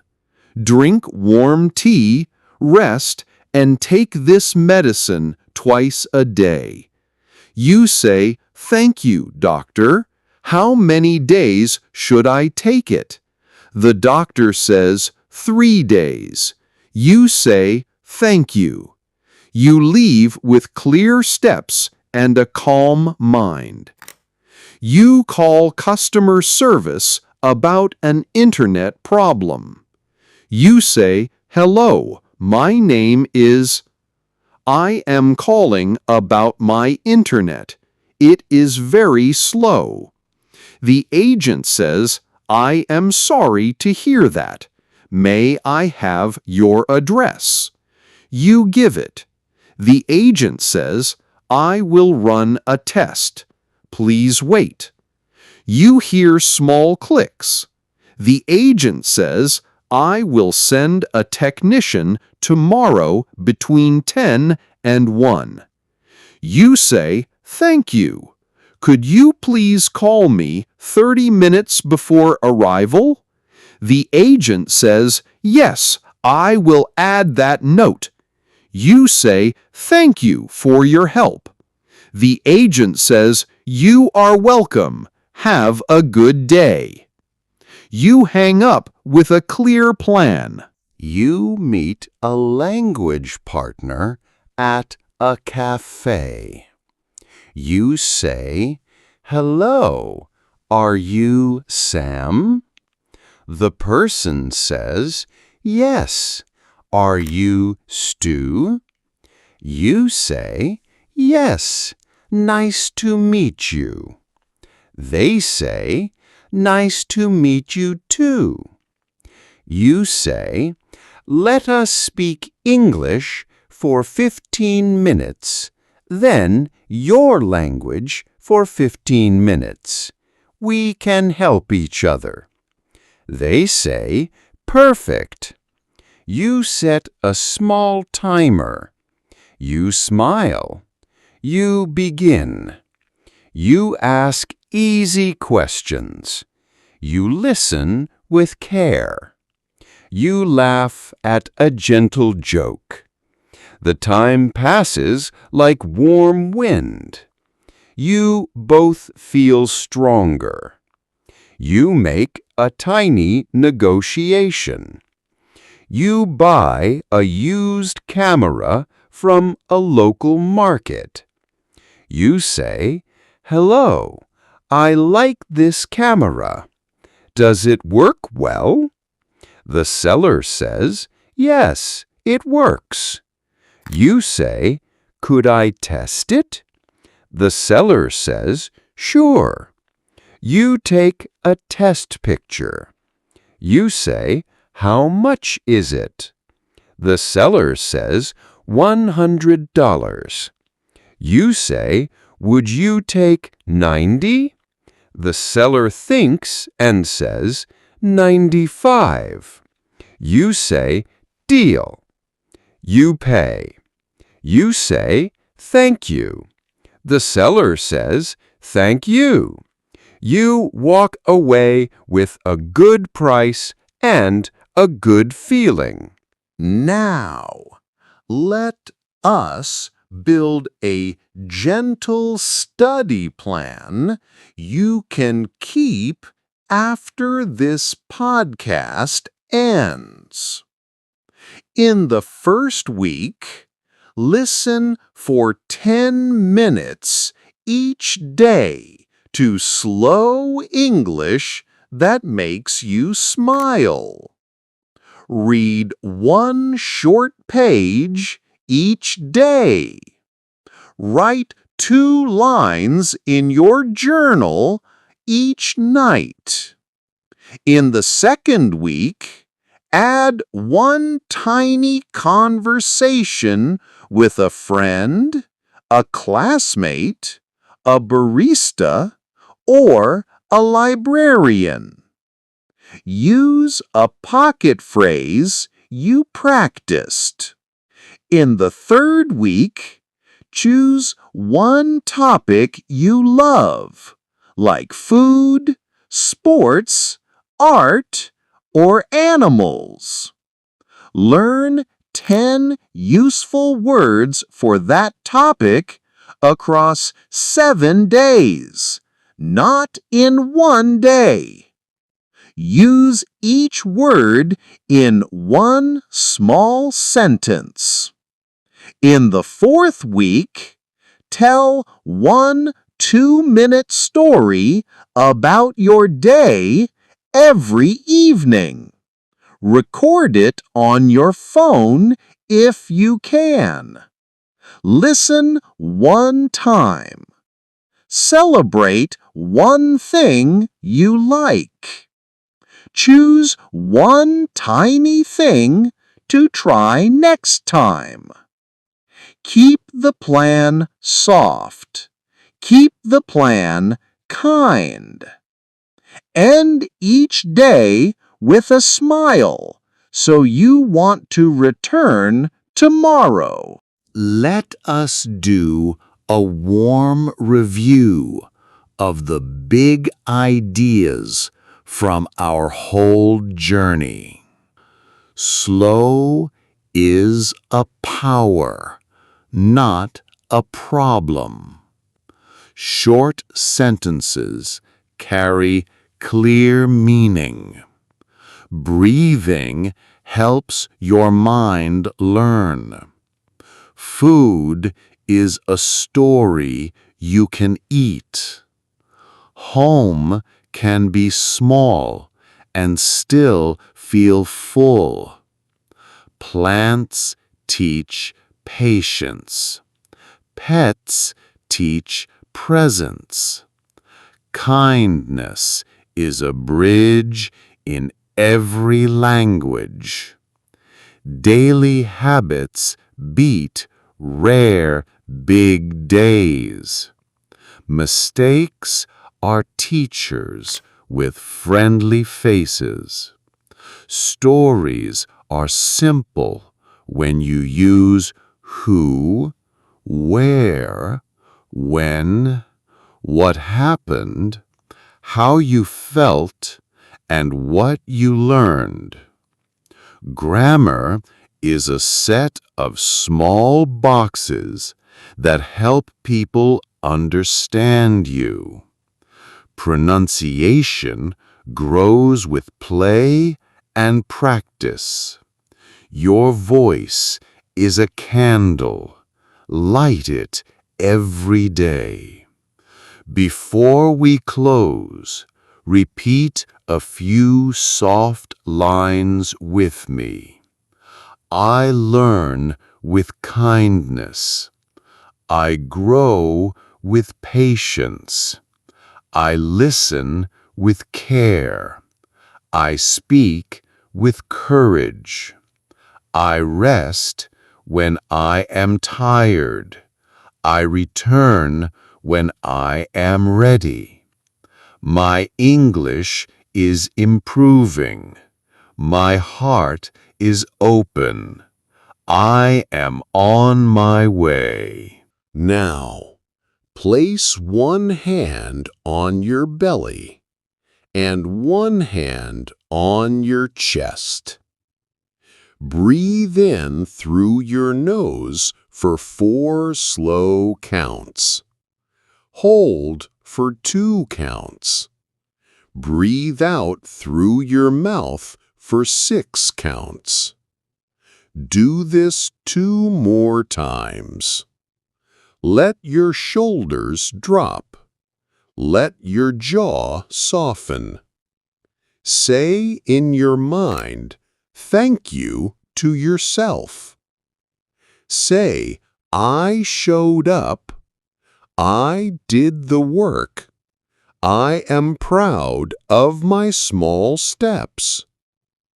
I want to leave you with one last small story. On a cool evening, I walked home with Pixel and saw a boy sit on a step with a small book.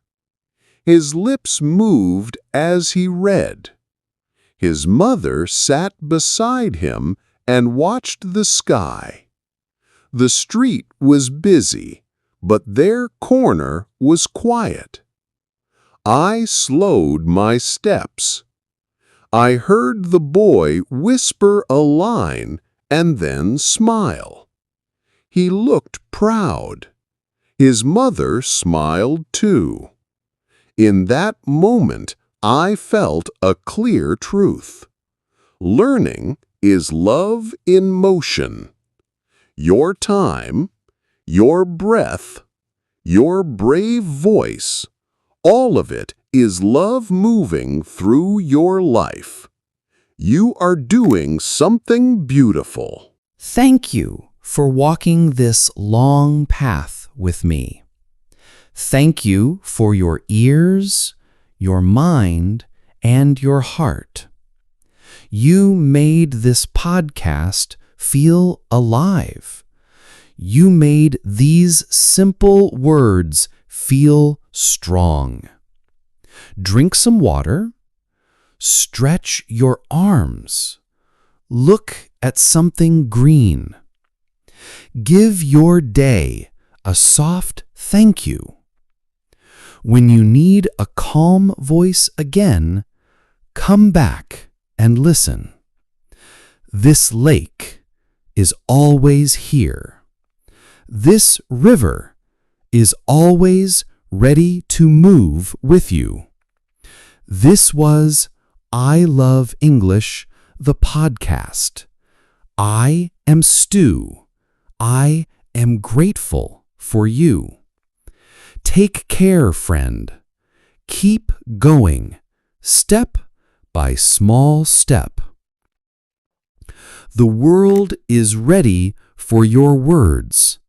The world is ready for your smile.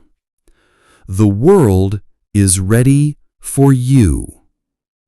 See in the next video.